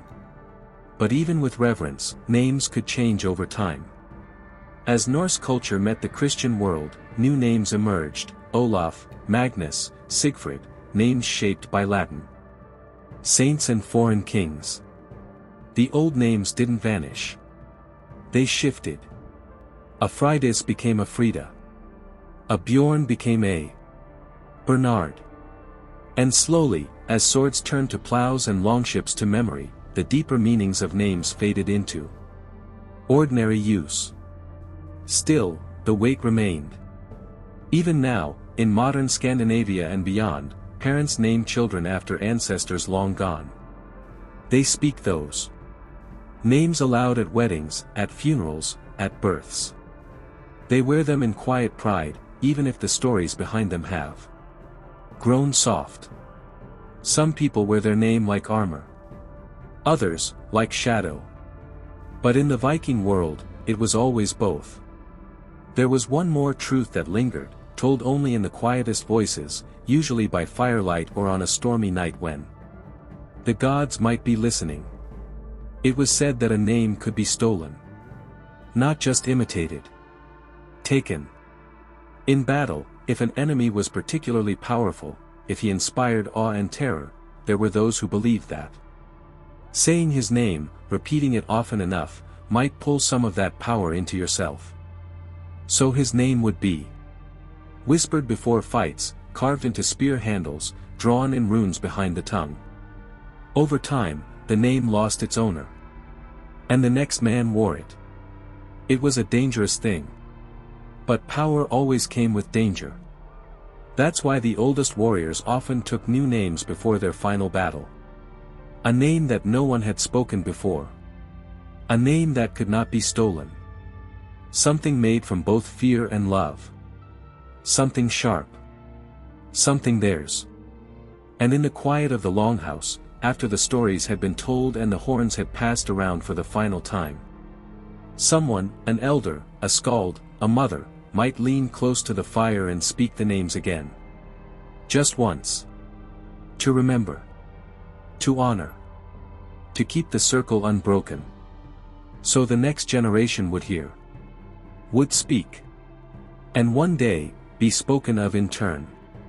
The day began in silence. No horn called from the hill. No footsteps stirred the frost-laced ground outside the longhouse. The door remained closed longer than usual. Inside, the hearth still burned, but no one added wood. It was not a day for noise or hunger. It was a day of mourning.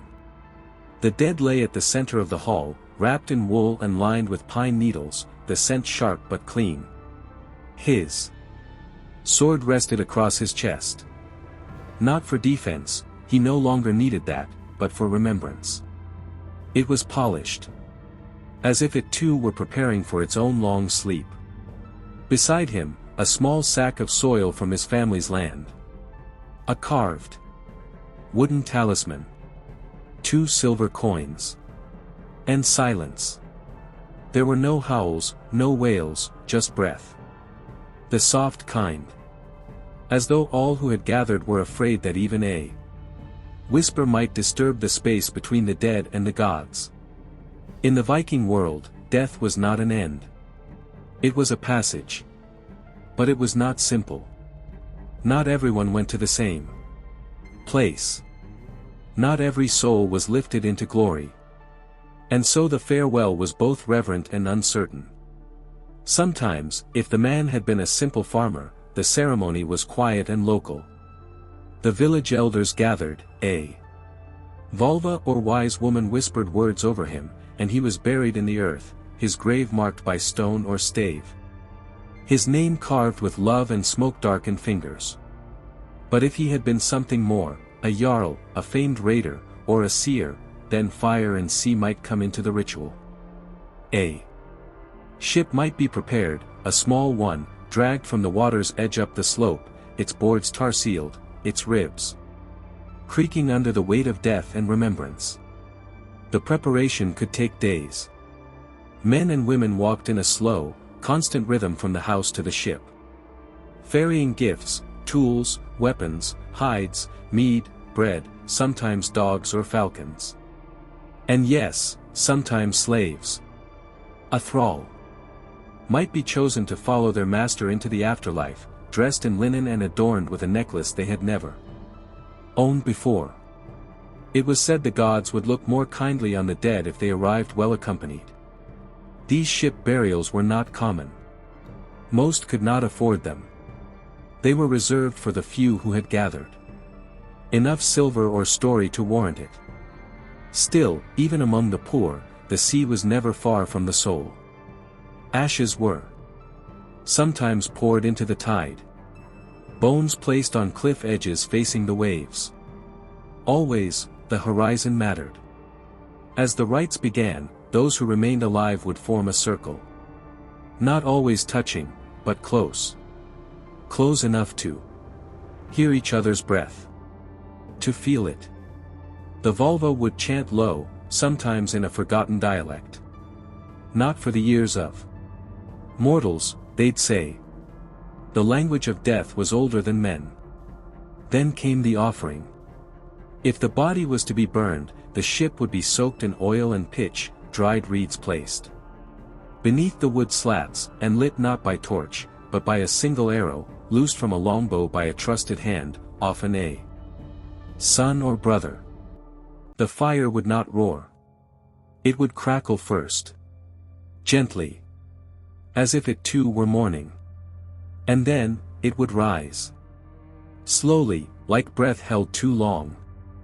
A sound unlike any other, wind caught in flame, would sighing as it broke, flesh turning to ember. Smoke mixed with salt air. Sparks leapt toward the clouds, and all who watched kept their silence. Eyes wide. Mouths closed. Hands clenched around the last warmth of the man who had been. Cremation was powerful. Sacred. But not everyone chose fire. Some preferred the stillness of the earth. Burial. Mounds dotted the northern lands, sometimes small and round, sometimes vast and high as houses. Stones were laid in circles or ovals, meant to mirror the shape of a ship, even in soil. These were ship graves too, in form, if not in function. Inside the mound, the body was laid with care, surrounded by tokens, a cup, a blade, a piece of carved bone. Not because the dead would use them, but because the living needed to believe they might. That something of the man or woman endured, that death did not erase but transform. Some graves were robbed centuries later. Others remained untouched. But even those disturbed by time left behind impressions. Bent iron, melted beads, traces of cloth turned to ash. And always, always, a name spoken once. Upon a time. They believed in many afterlives. For warriors, there was Valhalla, Odin's great hall, where the fallen feasted and fought, bled and healed, drank and died again in endless glory. But not everyone sought that fate. Some, especially women, longed for Folkvang, the field where Freya gathered half the dead to rest in softer peace. Others spoke of Helheim, not a place of fire and torment, but of chill. A cold, dark realm ruled by Hel, Loki's daughter, where those who died of sickness or age found their end. It was not punishment. It was inevitability.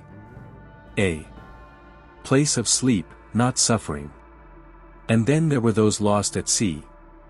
When a man vanished beneath the waves, with no body to recover, no farewell to give, the mourning took on a different tone.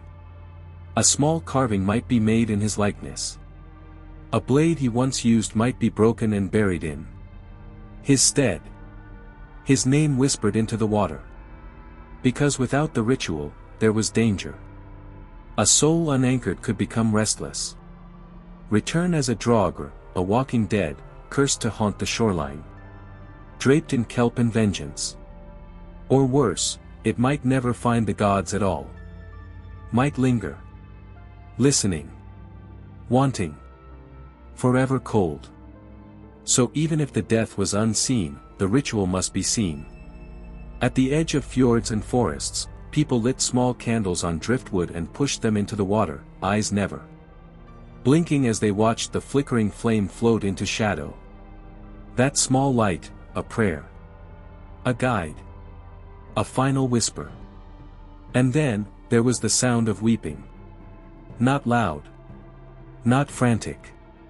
But deep. From the chest. From the ribs. From the place where stories nest. Women wept with palms pressed against their mouths. Men wept alone, under trees or against the backs of horses. Children wept in confusion, unsure why the silence felt so sharp. Why the air was too full to breathe. Death in the Viking world was not hidden. It was part of life. But it still hurt. And so, the weeping was allowed. Even. Encouraged. It did not dishonor the dead. It honored the living who must carry on. The waves were often part of the mourning too. Seated beside the sea, villagers would speak the dead's name 3 times, once to the sky, once to the land, and once to the water. So that the gods above, the ancestors below, and the spirits of the sea might all remember. And then they would sit. Just sit. Letting the wind carry the echoes of that name across the tide. The rituals were many. They varied by region, by wealth, by era. Some included feasts. Others quiet fasts. Some burned herbs. Others wrapped the dead in sealskin or deerskin. But at the center of every farewell was the same. Truth. This person lived. They were part of the hearth. They carried stories. And now, we carry them. After the fire burned down, and the last ember curled into ash, someone would gather what remained. Bones. Teeth. Small iron rings. They were placed in a linen pouch, tied with red thread, and buried under a sacred tree or inside a cairn. Sometimes, a runestone was raised. Tall, dark, and carved with trembling care, it told the world what had happened. Here lies Gunnar, who sailed to the west and never turned back. Strong in battle. Kind to his kin. Beloved. The runes spoke not to the present, but to the future. To the ones who would come long after the names had faded from memory. To us. Even now, standing before such stones, we feel it. The quiet weight. The chill in the air. The sense that someone once stood here with purpose. That a hand once carved these lines for love. That grief and reverence lived here. Once, and maybe still do. Death, in the Viking world, was not feared. But it was not rushed either. It was prepared for. Spoken of. Embraced when it came, but never invited early. The dead were not seen as gone. Just, elsewhere. And the rituals, the fire, the water, the soil, the stone, those were the bridges. The ways we said. You mattered. You go now to where I cannot follow. But I will remember. Even after the last tear. After the last ember. After the last sound. The dead walked with the living. In names. In weapons passed down. In dreams where voices sounded clearer than the waking world. In the lull of oars on a black sea. In the hush of pine needles falling through snow. Always there. Just behind the veil. Long after the flames had faded and the last chant had whispered itself hoarse against the wind, the silence of death. lingered like morning fog. In the Viking world, grief didn't disappear after the burial, it settled, quietly, into the folds of everyday life. It clung to door frames, to tools left untouched, to the seat at the hearth no longer filled. The mourning stretched beyond the rituals. For weeks, and sometimes longer, the longhouse would feel colder, even if the fire burned the same. Meals were quieter.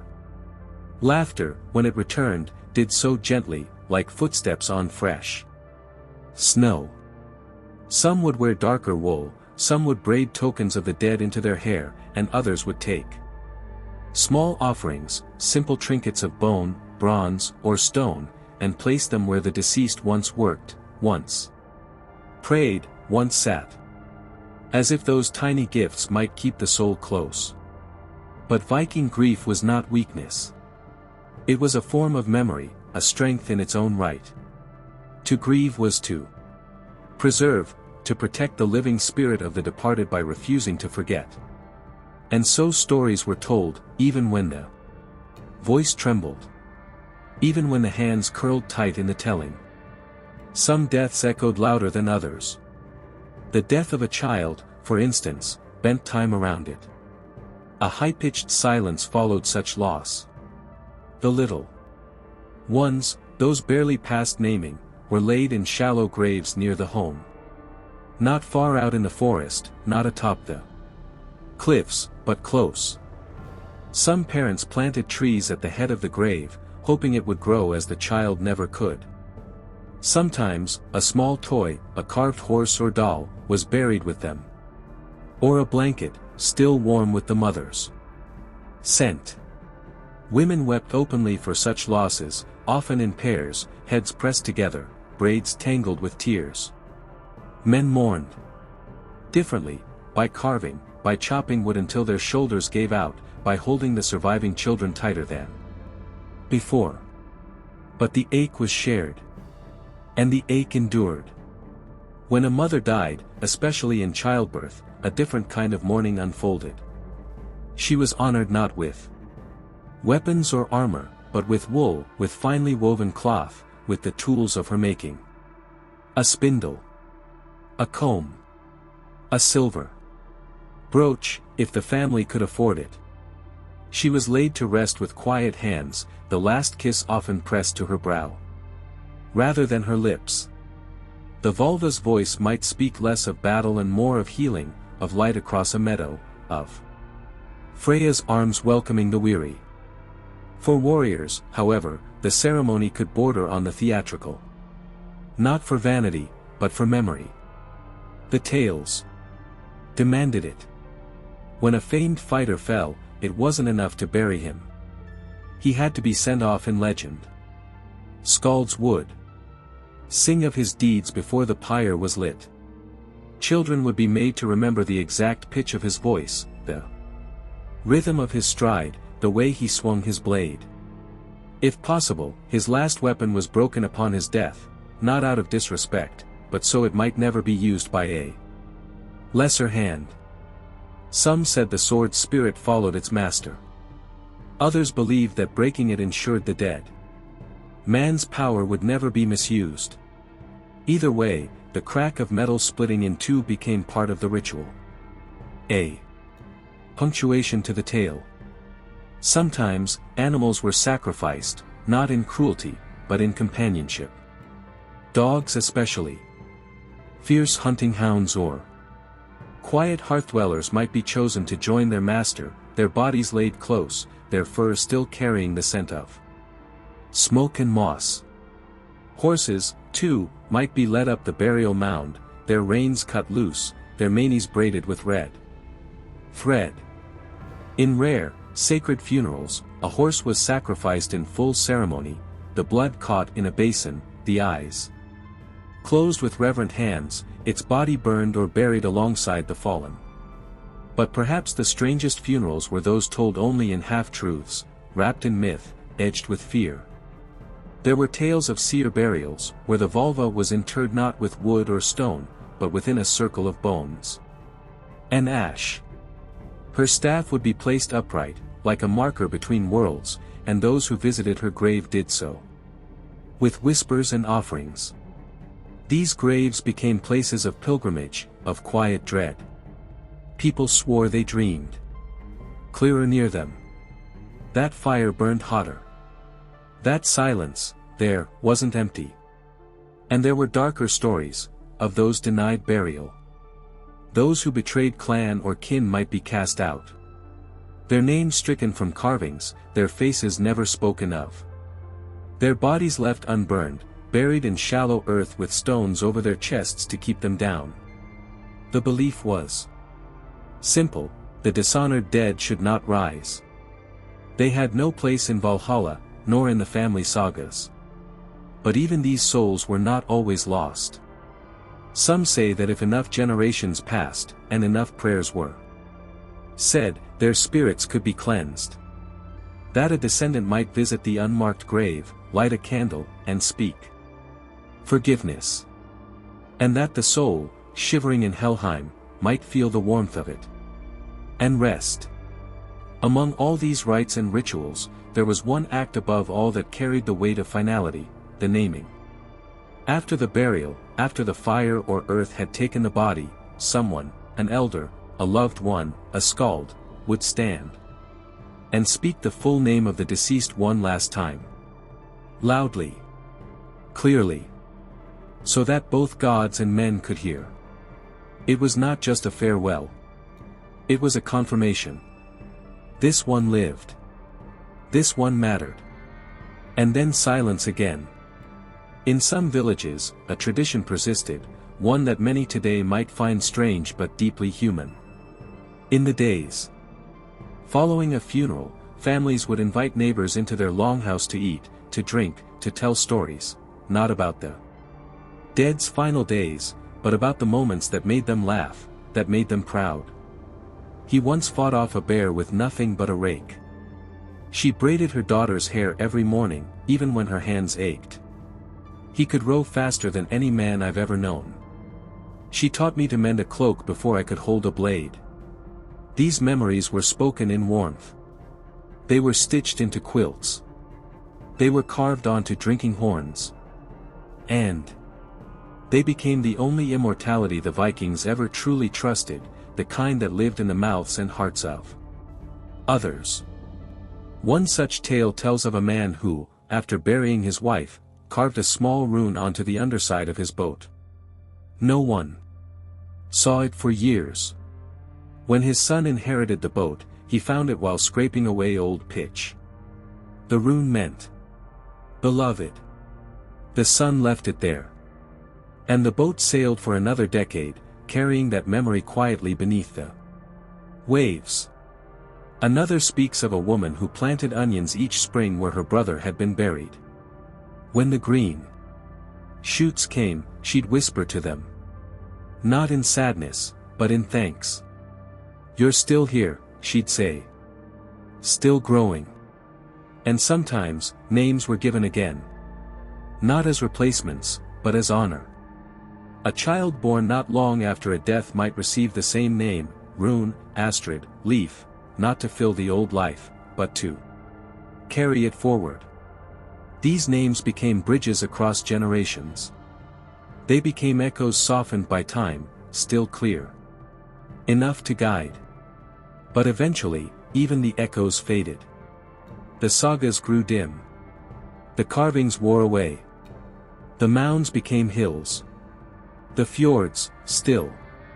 The longships turned to moss and memory. And yet, if you sit by the sea, where the cold bites your skin and the wind sings low through the rocks, if you walk the paths where runestones still stand like sentinels under lichen and sky, if you run your fingers across the wood beams of a longhouse museum and close your eyes, you might still hear them. Not voices exactly, but presence. The warmth of a life once lived. A breath behind your shoulder. A whisper in the grain of the floorboards. They are not gone. Only resting. Only watching. Only waiting for their stories to be told again. So, we light the fire. We speak the name. We honor the journey. And in doing so, we remind the dead, and ourselves, that no life disappears completely. Not when it's remembered. Not when it's spoken. Not when it's loved. Even in the coldest lands, beneath the darkest skies, memory burns brighter than any flame. And so the Vikings stood in silence. And so we do, too. There is a stillness that settles when the body begins to fade. Not in the limbs first, but in the breath. Slower. Measured. As though the soul is taking one last careful look around before slipping away. In the Viking world, that final breath was not feared. It was not met with pleading or panic. It was met with quiet preparation, and sometimes with pride. For the Norse, death was not the enemy. Dishonor was. From the moment a child first held a wooden sword or was told the tale of a god's death beneath a sky of ravens, they were taught that life was fleeting and fate was fixed. The Norns, those shadowy spinners of destiny, had already woven each thread long before the first scream from the womb. You could not stretch your life. You could only choose how to stand when it ended. To die well was everything. The old men would sit on carved benches at the edge of the hearth, warmed by both fire and memory, and tell the younger ones what to expect. Not just the shape of the battlefield, but the shape of death itself. It won't come screaming, one would murmur, but you'll know. The air will thicken. Your limbs will feel far away. The sky will tilt. That's when you must smile. That's when you must roar. The dream was to fall in battle. To feel the rush of blood behind the eyes, the sound of clashing steel, the roar of your own kin beside you, and to meet death not as a foe, but as a brother. Don't fall with your back turned, they said. Don't fall with fear in your mouth. A clean death meant a clean journey to Valhalla. Odin watched the fields of men like a farmer watches the stalks of wheat. He gathered the tallest, the boldest, the ones who died standing. But what of those who didn't? Not every death was a warrior's death. Not every end came in a storm of blood and cries. Many Norsemen and Norsewomen died quietly. In bed. In the cold. From age, illness, accidents. And yet, even then, dignity remained. The old ones, those whose backs had curved from years of rowing and reaping, would sense when the end neared. They would tidy their spaces. Pass on their rings or necklaces. Speak to their kin with clarity one last time. Often. They asked to be taken outside, to sit on the stone, wrapped in wool, to feel the wind one final time. To hear the breath of the sea. To smell the earth. To listen for the whisper of ravens overhead. Because even then, they believed that the gods might still be watching. Some spoke of visions, dreams that came in the final days. Of halls bathed in gold light. Of long-lost loved ones calling from across a river. Of battle horns echoing in the mist. Whether these were omens or imaginings, no one dared doubt them. The veil between worlds was thinnest at the edge of life. And not all who met death did so passively. There are quiet whispers in the sagas, rare, but present, of those who chose their time. Ritual suicides, not born of despair, but of control. An old warrior, too frail to fight, might walk alone into the forest with his axe. A widow, refusing to live without her husband, might drink hemlock laced with honey beneath a starlit sky. These were not acts of cowardice. They were, in the Norse mind, the final act of command. To choose one's end was a way to beat fate at its own game. And then there were sacrificial deaths. These were rare and sacred. A willing death to honor the gods. To accompany a fallen jarl into the afterlife. To ensure the success of a voyage or harvest.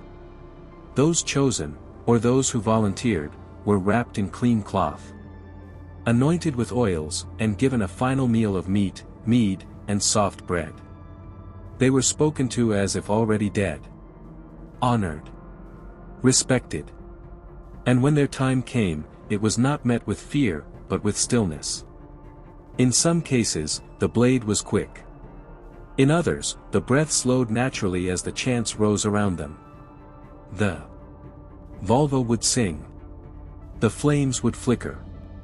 And the gods would listen. The idea of death as a gateway was woven deep into the Norse heart. It was not a door that closed, it was a path that branched. Valhalla for warriors. Folkvangr for the quiet and the kind.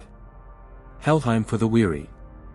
And for those lost at sea, perhaps something else entirely, an endless voyage under moonlight, rowing toward the stars. But what did one feel, truly, in those final moments? The sagas can only hint. But listen closely, and you can imagine it.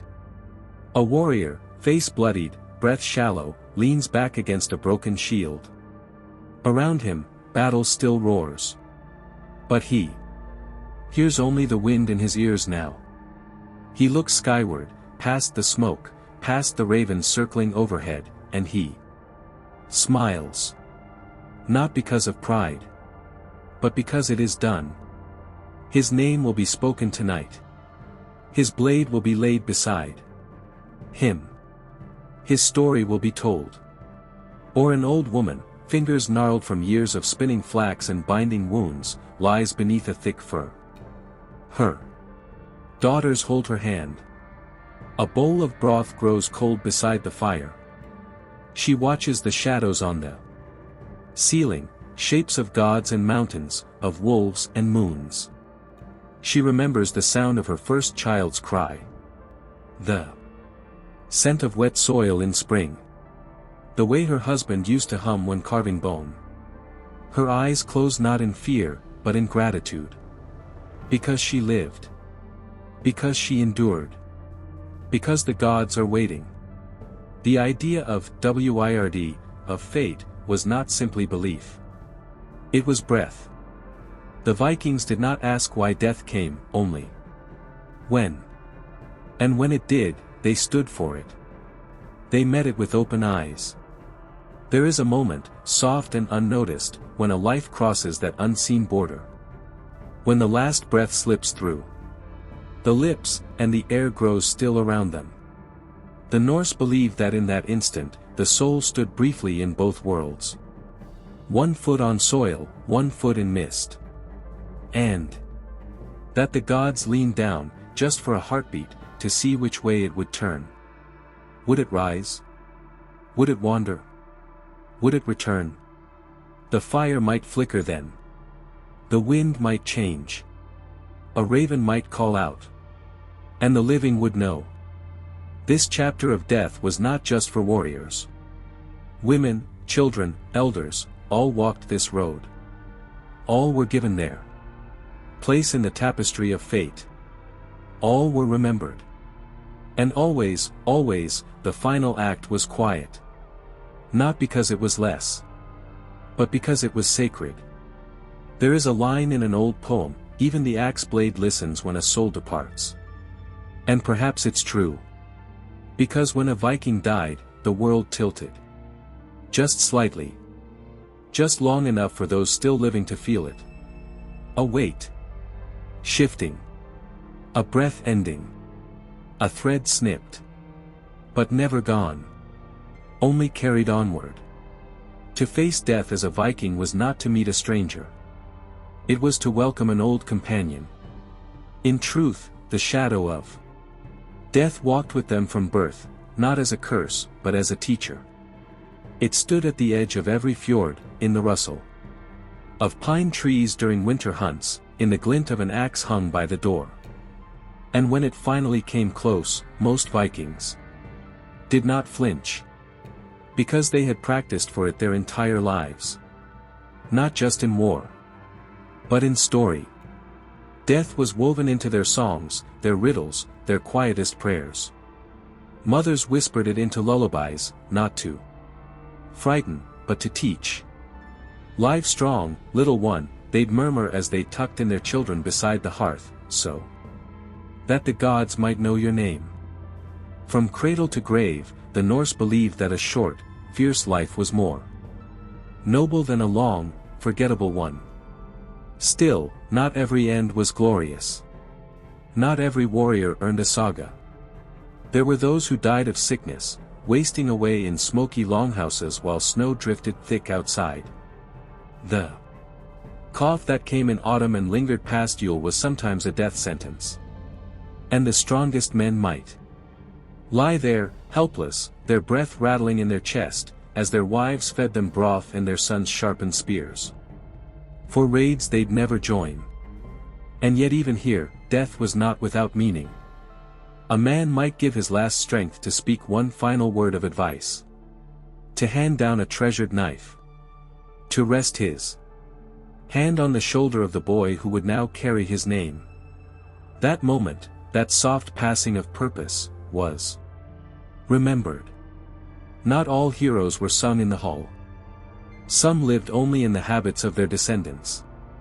A way of lacing boots. A specific knot in the fishing net. The way they hummed when carving. Those details survived long after the bones were gone. In one village, they told of an old fisherwoman named Astrid. She never fought in battle, never held a sword. But every winter, she braved the frozen banks of the river alone to catch what others could not. When she died, they buried her beside the water, wrapped in sealskin, her net folded across her chest.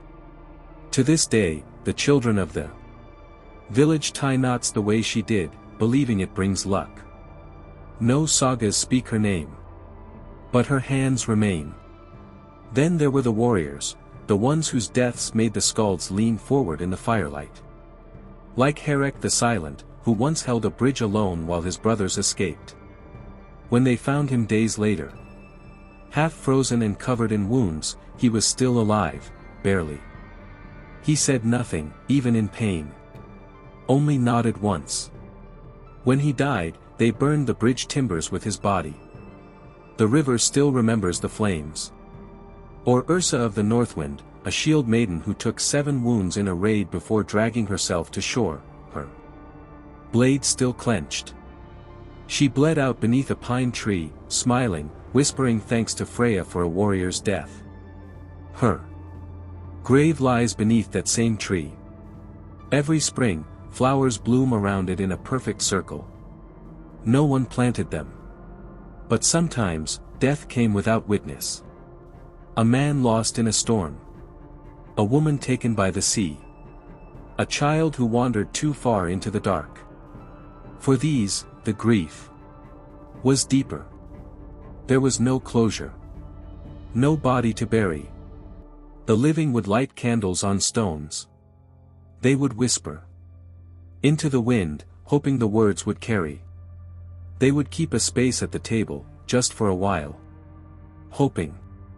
Remembering. And even after decades, the pain never quite left. In these moments, the line between grief and ritual blurred. A father might carve his lost son's name into the inside of his shield. A mother might wear a pendant carved with runes only she understood. They didn't speak of it often. But the loss never stopped breathing beside them. One of the oldest fears among the Norse was not death itself, but a forgotten death. To die without your name being spoken. Without your story passed down. To be lost to time like a snowflake in spring. That is why the rituals mattered. That is why, even for the smallest funerals, someone always stood to speak. Even if it was only a sibling, a friend, a neighbor, someone would say, this is who they were. This is what they did. Remember them. And then, in silence, they would remember. Sometimes, death was met not with ritual but with rage. Revenge deaths. Feuds that bled across generations. Blood. That demanded balance. A murder in one village might trigger a chain of killings lasting years. Sons avenging fathers. Brothers striking brothers. The sagas are full of these, stories where love and loyalty led to more graves than honor ever could. And even when justice was done, even when blood was answered, the wound never truly healed. In those cases, death carried a second cost, the weight it placed on the living. Some could not carry it. There were tales of warriors who came back from raids victorious but haunted. Who had seen too much. Done too much. They drank heavily. Slept little. Heard screams in the wind.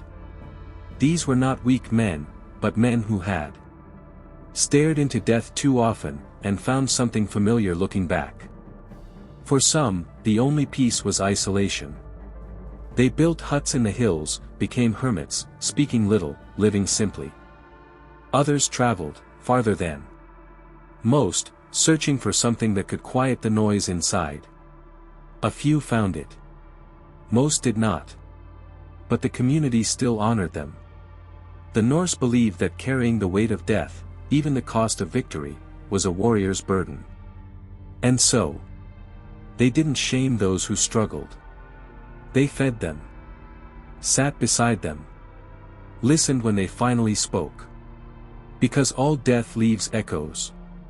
Even when accepted, even when embraced, it leaves marks on those who remain. A child watching their father fall. A wife burying a husband with her own hands. A friend finding the body of another in the woods. These moments were etched into memory, sometimes bitter, sometimes beautiful. They became part of the village's rhythm. They were never forgotten. And among all this, the rituals, the silence, the fury, there was still room for love. Love did not vanish in the face of Viking stoicism. It simply wore different clothes. A father sharpening his son's axe before a raid. A wife weaving her husband's death cloak years before it would be needed. A brother pressing a carved stone into his sister's palm before battle, telling her to come back to it. These small gestures, often wordless, were the anchors of life. And when death came, they became treasures. A lock of hair. A ring. A bone comb. A knife. Each item carried warmth long after the hand that held it had grown cold. And when those who remained felt the ache rise again, especially during winter, they would sit by the fire, pull the item close, and speak.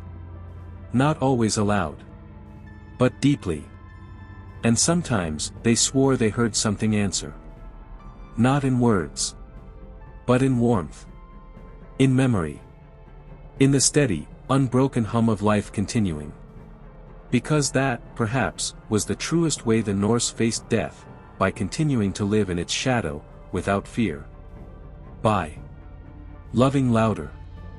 Fighting harder. Remembering longer. They did not need heaven or eternal reward.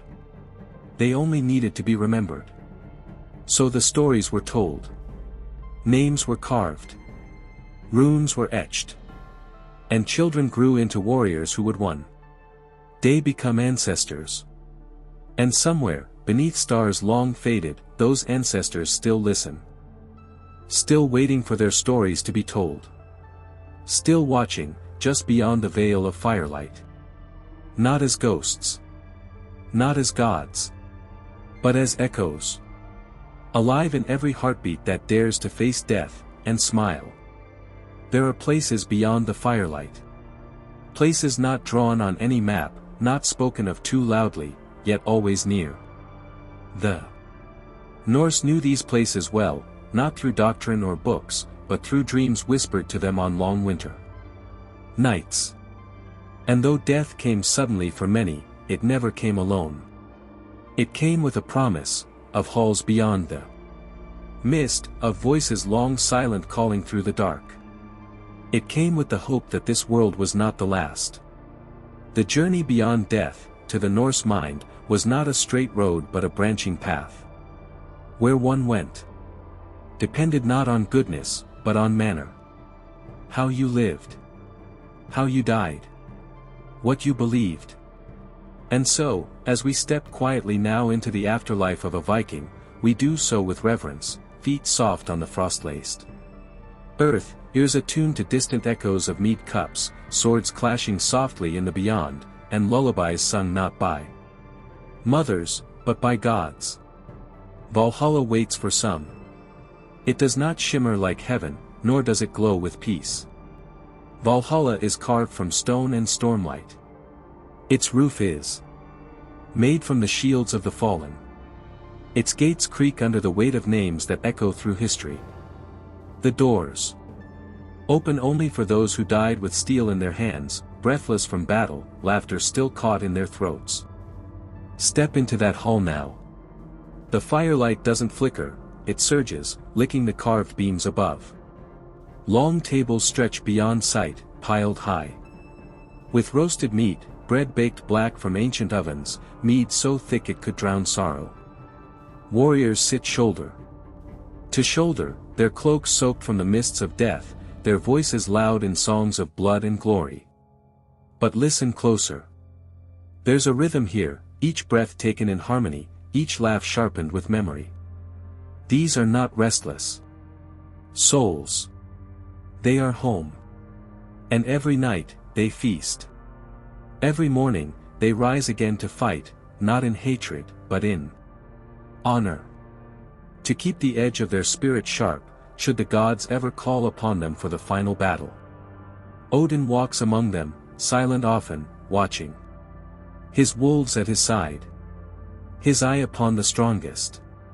And when he does speak, it is not to praise, but to remind, this is not the end. This is the waiting. But not all go to Valhalla. Some go to Folkvangr, the field of the goddess Freya. It is quieter there. Less known, but no less sacred. Those chosen by her find rest in a place of soft winds and golden grasses, where battle is memory, not prophecy. Here, the brave are not called to rise again, but to lay down arms and simply be. Some believe the kindest souls find their way here. The ones who fought not out of rage, but duty.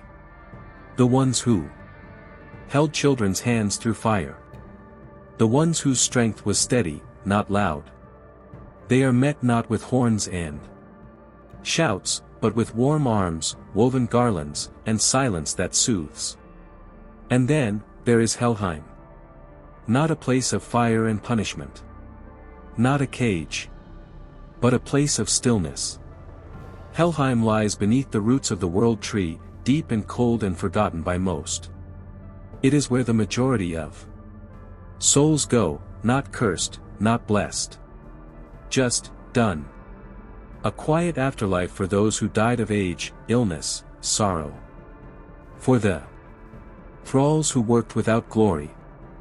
For the children who never grew. For the old women whose hands grew too tired to spin. Step into that realm gently. The sky is a pale gray, the rivers slow and black. There are halls here too, though they are not loud. The dead walk at dusk, quietly, not searching for anything, simply passing time. It is not cruel, this place. It is only honest. Memory echoes off the mist, and every so often, a soul pauses and smiles, remembering the sound of a daughter's laugh. The scent of seaweed on a summer wind, the feel of a lover's hand in winter. And in this quiet place, Hel walks. Daughter of Loki, half beautiful, half dead. She does not punish. She watches. Tends. Remembers. She is the keeper of the forgotten. If Valhalla is thunder and Folkvangr is song, then Helheim is the breath between. It is the pause in a story. The final hum before sleep. And yet, even Helheim has its beauty. In the way the fog rolls like wool across the hills. In the way the dead sit in circles, telling stories to one another, not for glory, but to remember who they were. In the gentle rhythm of eternity that asks for nothing more than being. Some say that once in a great while, a soul may leave Helheim, not because they wish to, but because someone calls. A name spoken too often in grief. A longing too strong. A child crying out for a mother now gone. And for a moment, just a flicker, the veil stirs. And something old and kind returns, briefly, to listen. But these are only stories. Or perhaps, they are not. There are more realms still. The icy rivers of Nibelheim, where the frost never breaks. Muspelheim, land of flame, where fire giants dream beneath the surface. Alfheim, where light elves dance beyond the trees. Svartalfheim, home to the deep earth forgers. And Jotunheim, wild and wind-lashed, where giants roam still in mist and shadow. But those places are not for the dead. Not most. Only the gods, and sometimes, the cursed, walk there. For mortals, the afterlife was simpler, though no less profound. You were not measured by sin, but by song. Did they remember you? Did they speak your name with reverence? Did the ones you left behind sit close to the fire and tell your story? If they did, then you lived on. In a different way. A truer way. Still waiting for their stories to be told. Still watching, just beyond the veil of firelight. Not as ghosts. Not as gods. But as echoes. Alive in every heartbeat that dares to face death, and smile. There are places beyond the firelight. Places not drawn on any map, not spoken of too loudly, yet always near. The Norse knew these places well, not through doctrine or books, but through dreams whispered to them on long winter nights. And though death came suddenly for many, it never came alone. It came with a promise, of halls beyond the mist, of voices long silent calling through the dark. It came with the hope that this world was not the last. The journey beyond death, to the Norse mind, was not a straight road but a branching path. Where one went depended not on goodness, but on manner. How you lived. How you died. What you believed. And so, as we step quietly now into the afterlife of a Viking, we do so with reverence, feet soft on the frost-laced earth, ears attuned to distant echoes of mead cups, swords clashing softly in the beyond, and lullabies sung not by mothers, but by gods. Valhalla waits for some. It does not shimmer like heaven, nor does it glow with peace. Valhalla is carved from stone and stormlight. Its roof is made from the shields of the fallen. Its gates creak under the weight of names that echo through history. The doors open only for those who died with steel in their hands, breathless from battle, laughter still caught in their throats. Step into that hall now. The firelight doesn't flicker, it surges, licking the carved beams above. Long tables stretch beyond sight, piled high with roasted meat, bread baked black from ancient ovens, mead so thick it could drown sorrow. Warriors sit shoulder to shoulder, their cloaks soaked from the mists of death, their voices loud in songs of blood and glory. But listen closer. There's a rhythm here, each breath taken in harmony, each laugh sharpened with memory. These are not restless souls. They are home. And every night, they feast. Every morning, they rise again to fight, not in hatred, but in honor. To keep the edge of their spirit sharp, should the gods ever call upon them for the final battle. Odin walks among them, silent often, watching. His wolves at his side. His eye upon the strongest. And when he does speak, it is not to praise, but to remind, this is not the end. This is the waiting. But not all go to Valhalla. Some go to Folkvangr, the field of the goddess Freya. It is quieter there. Less known, but no less sacred. Those chosen by her find rest in a place of soft winds and golden grasses, where battle is memory, not prophecy. Here, the brave are not called to rise again, but to lay down arms and simply be. Some believe the kindest souls find their way here. The ones who fought not out of rage, but duty. The ones who held children's hands through fire. The ones whose strength was steady, not loud. They are met not with horns and shouts, but with warm arms, woven garlands, and silence that soothes. And then, there is Helheim. Not a place of fire and punishment. Not a cage.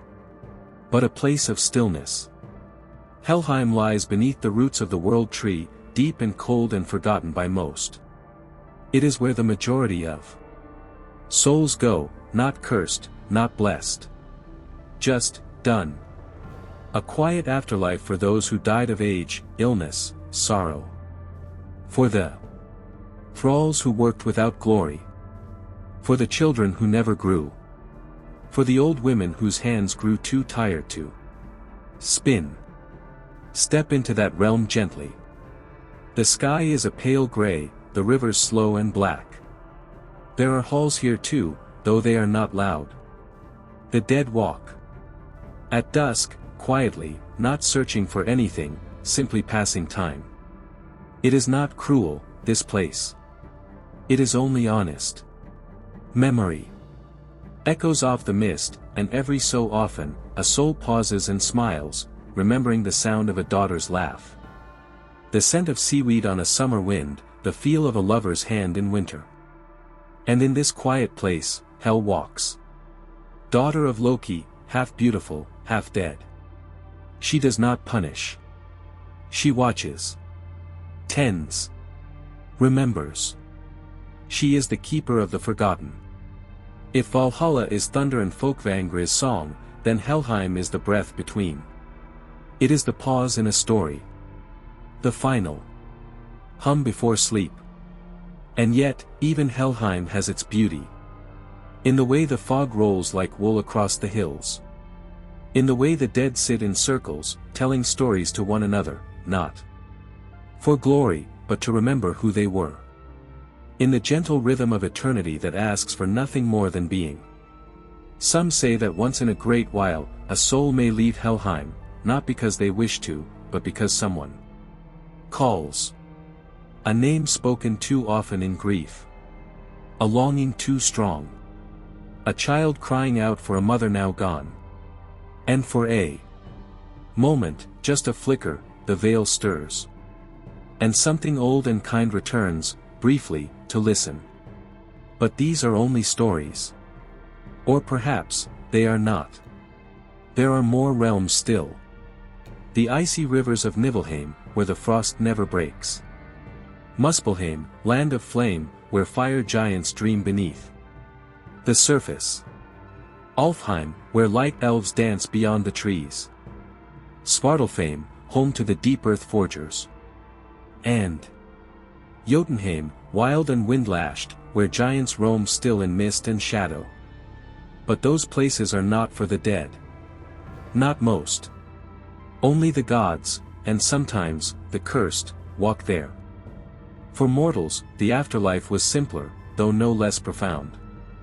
You were not measured by sin, but by song. Did they remember you? Did they speak your name with reverence? Did the ones you left behind sit close to the fire and tell your story? If they did, then you lived on. In a different way. A truer way. Because the dead did not leave, not entirely. The Norse believed that memory was a kind of resurrection. That each time a name was spoken, it pulled the soul a little closer. Each story retold made the air warmer, the fire steadier. That's why they carved runes. That's why they sang. That's why, in moments of silence, they sometimes felt watched, not with judgment, but with quiet love. In this belief, the afterlife was not a single place. It was many places. And all of them could be reached by story. by blood, by breath. And as you, the listener, drift closer to these ancient doors, feel the weight of snow on your shoulders, hear the distant thrum of drums deep in the earth, know that you walk where the Norse once walked. You breathe where they once breathed. And if you close your eyes, truly close them, you might feel it. The echo of boots on hard earth. The sigh of wind through long-forgotten trees. The warmth of a fire that no longer burns, but has never gone out. So what happens in the afterlife, when the echoes begin to fade? Not with fear, but with silence. Not with judgment, but with the stillness of being remembered long enough, and then gently forgotten. Some souls, it said, grow quiet in time. Their names fade from stone. Their tales grow soft in the mouths of grandchildren. Their once mighty deeds become whispers too faint to carry. And yet, there is no sorrow in this. No punishment. Just peace. To the Norse mind, fading wasn't a failure, it was a part of the cycle. Just as winter turns to spring, so too does remembrance give way to rest. Some souls stay close to the world for a while, walking beside kin, listening to their stories retold by flickering firelight. Others drift further, to places beyond even dream or myth. A horizon beyond Yggdrasil's roots, where even gods don't go. They say that in that final, quiet place, there is no hunger, no fear, no war. Only the sound of snow falling on pine. The murmur of old voices, mingling in the wind. A place where even Odin's wolves no longer hunt. A place that feels like the last page of a saga, closed gently, without regret. Still, some dead are not ready to let go. There are tales of the Draugr, restless dead who clung too tightly to life. Not ghosts exactly, but corpses that refused to lie still. They rose when disrespected, when wronged, when something was left undone. Not every soul passed peacefully, especially not in a world where honor was sharper than steel. And so, the living took precautions. Graves were bound with iron. Stones placed over chests. Sometimes, a knife was hidden beneath the tongue. Not out of fear, but out of respect. Because the line between this life and the next was not a wall.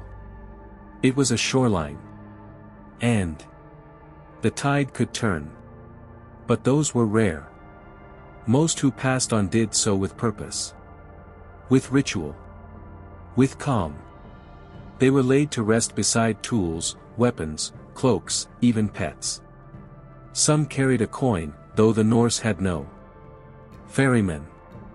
The coin wasn't for passage, it was for remembrance. A token.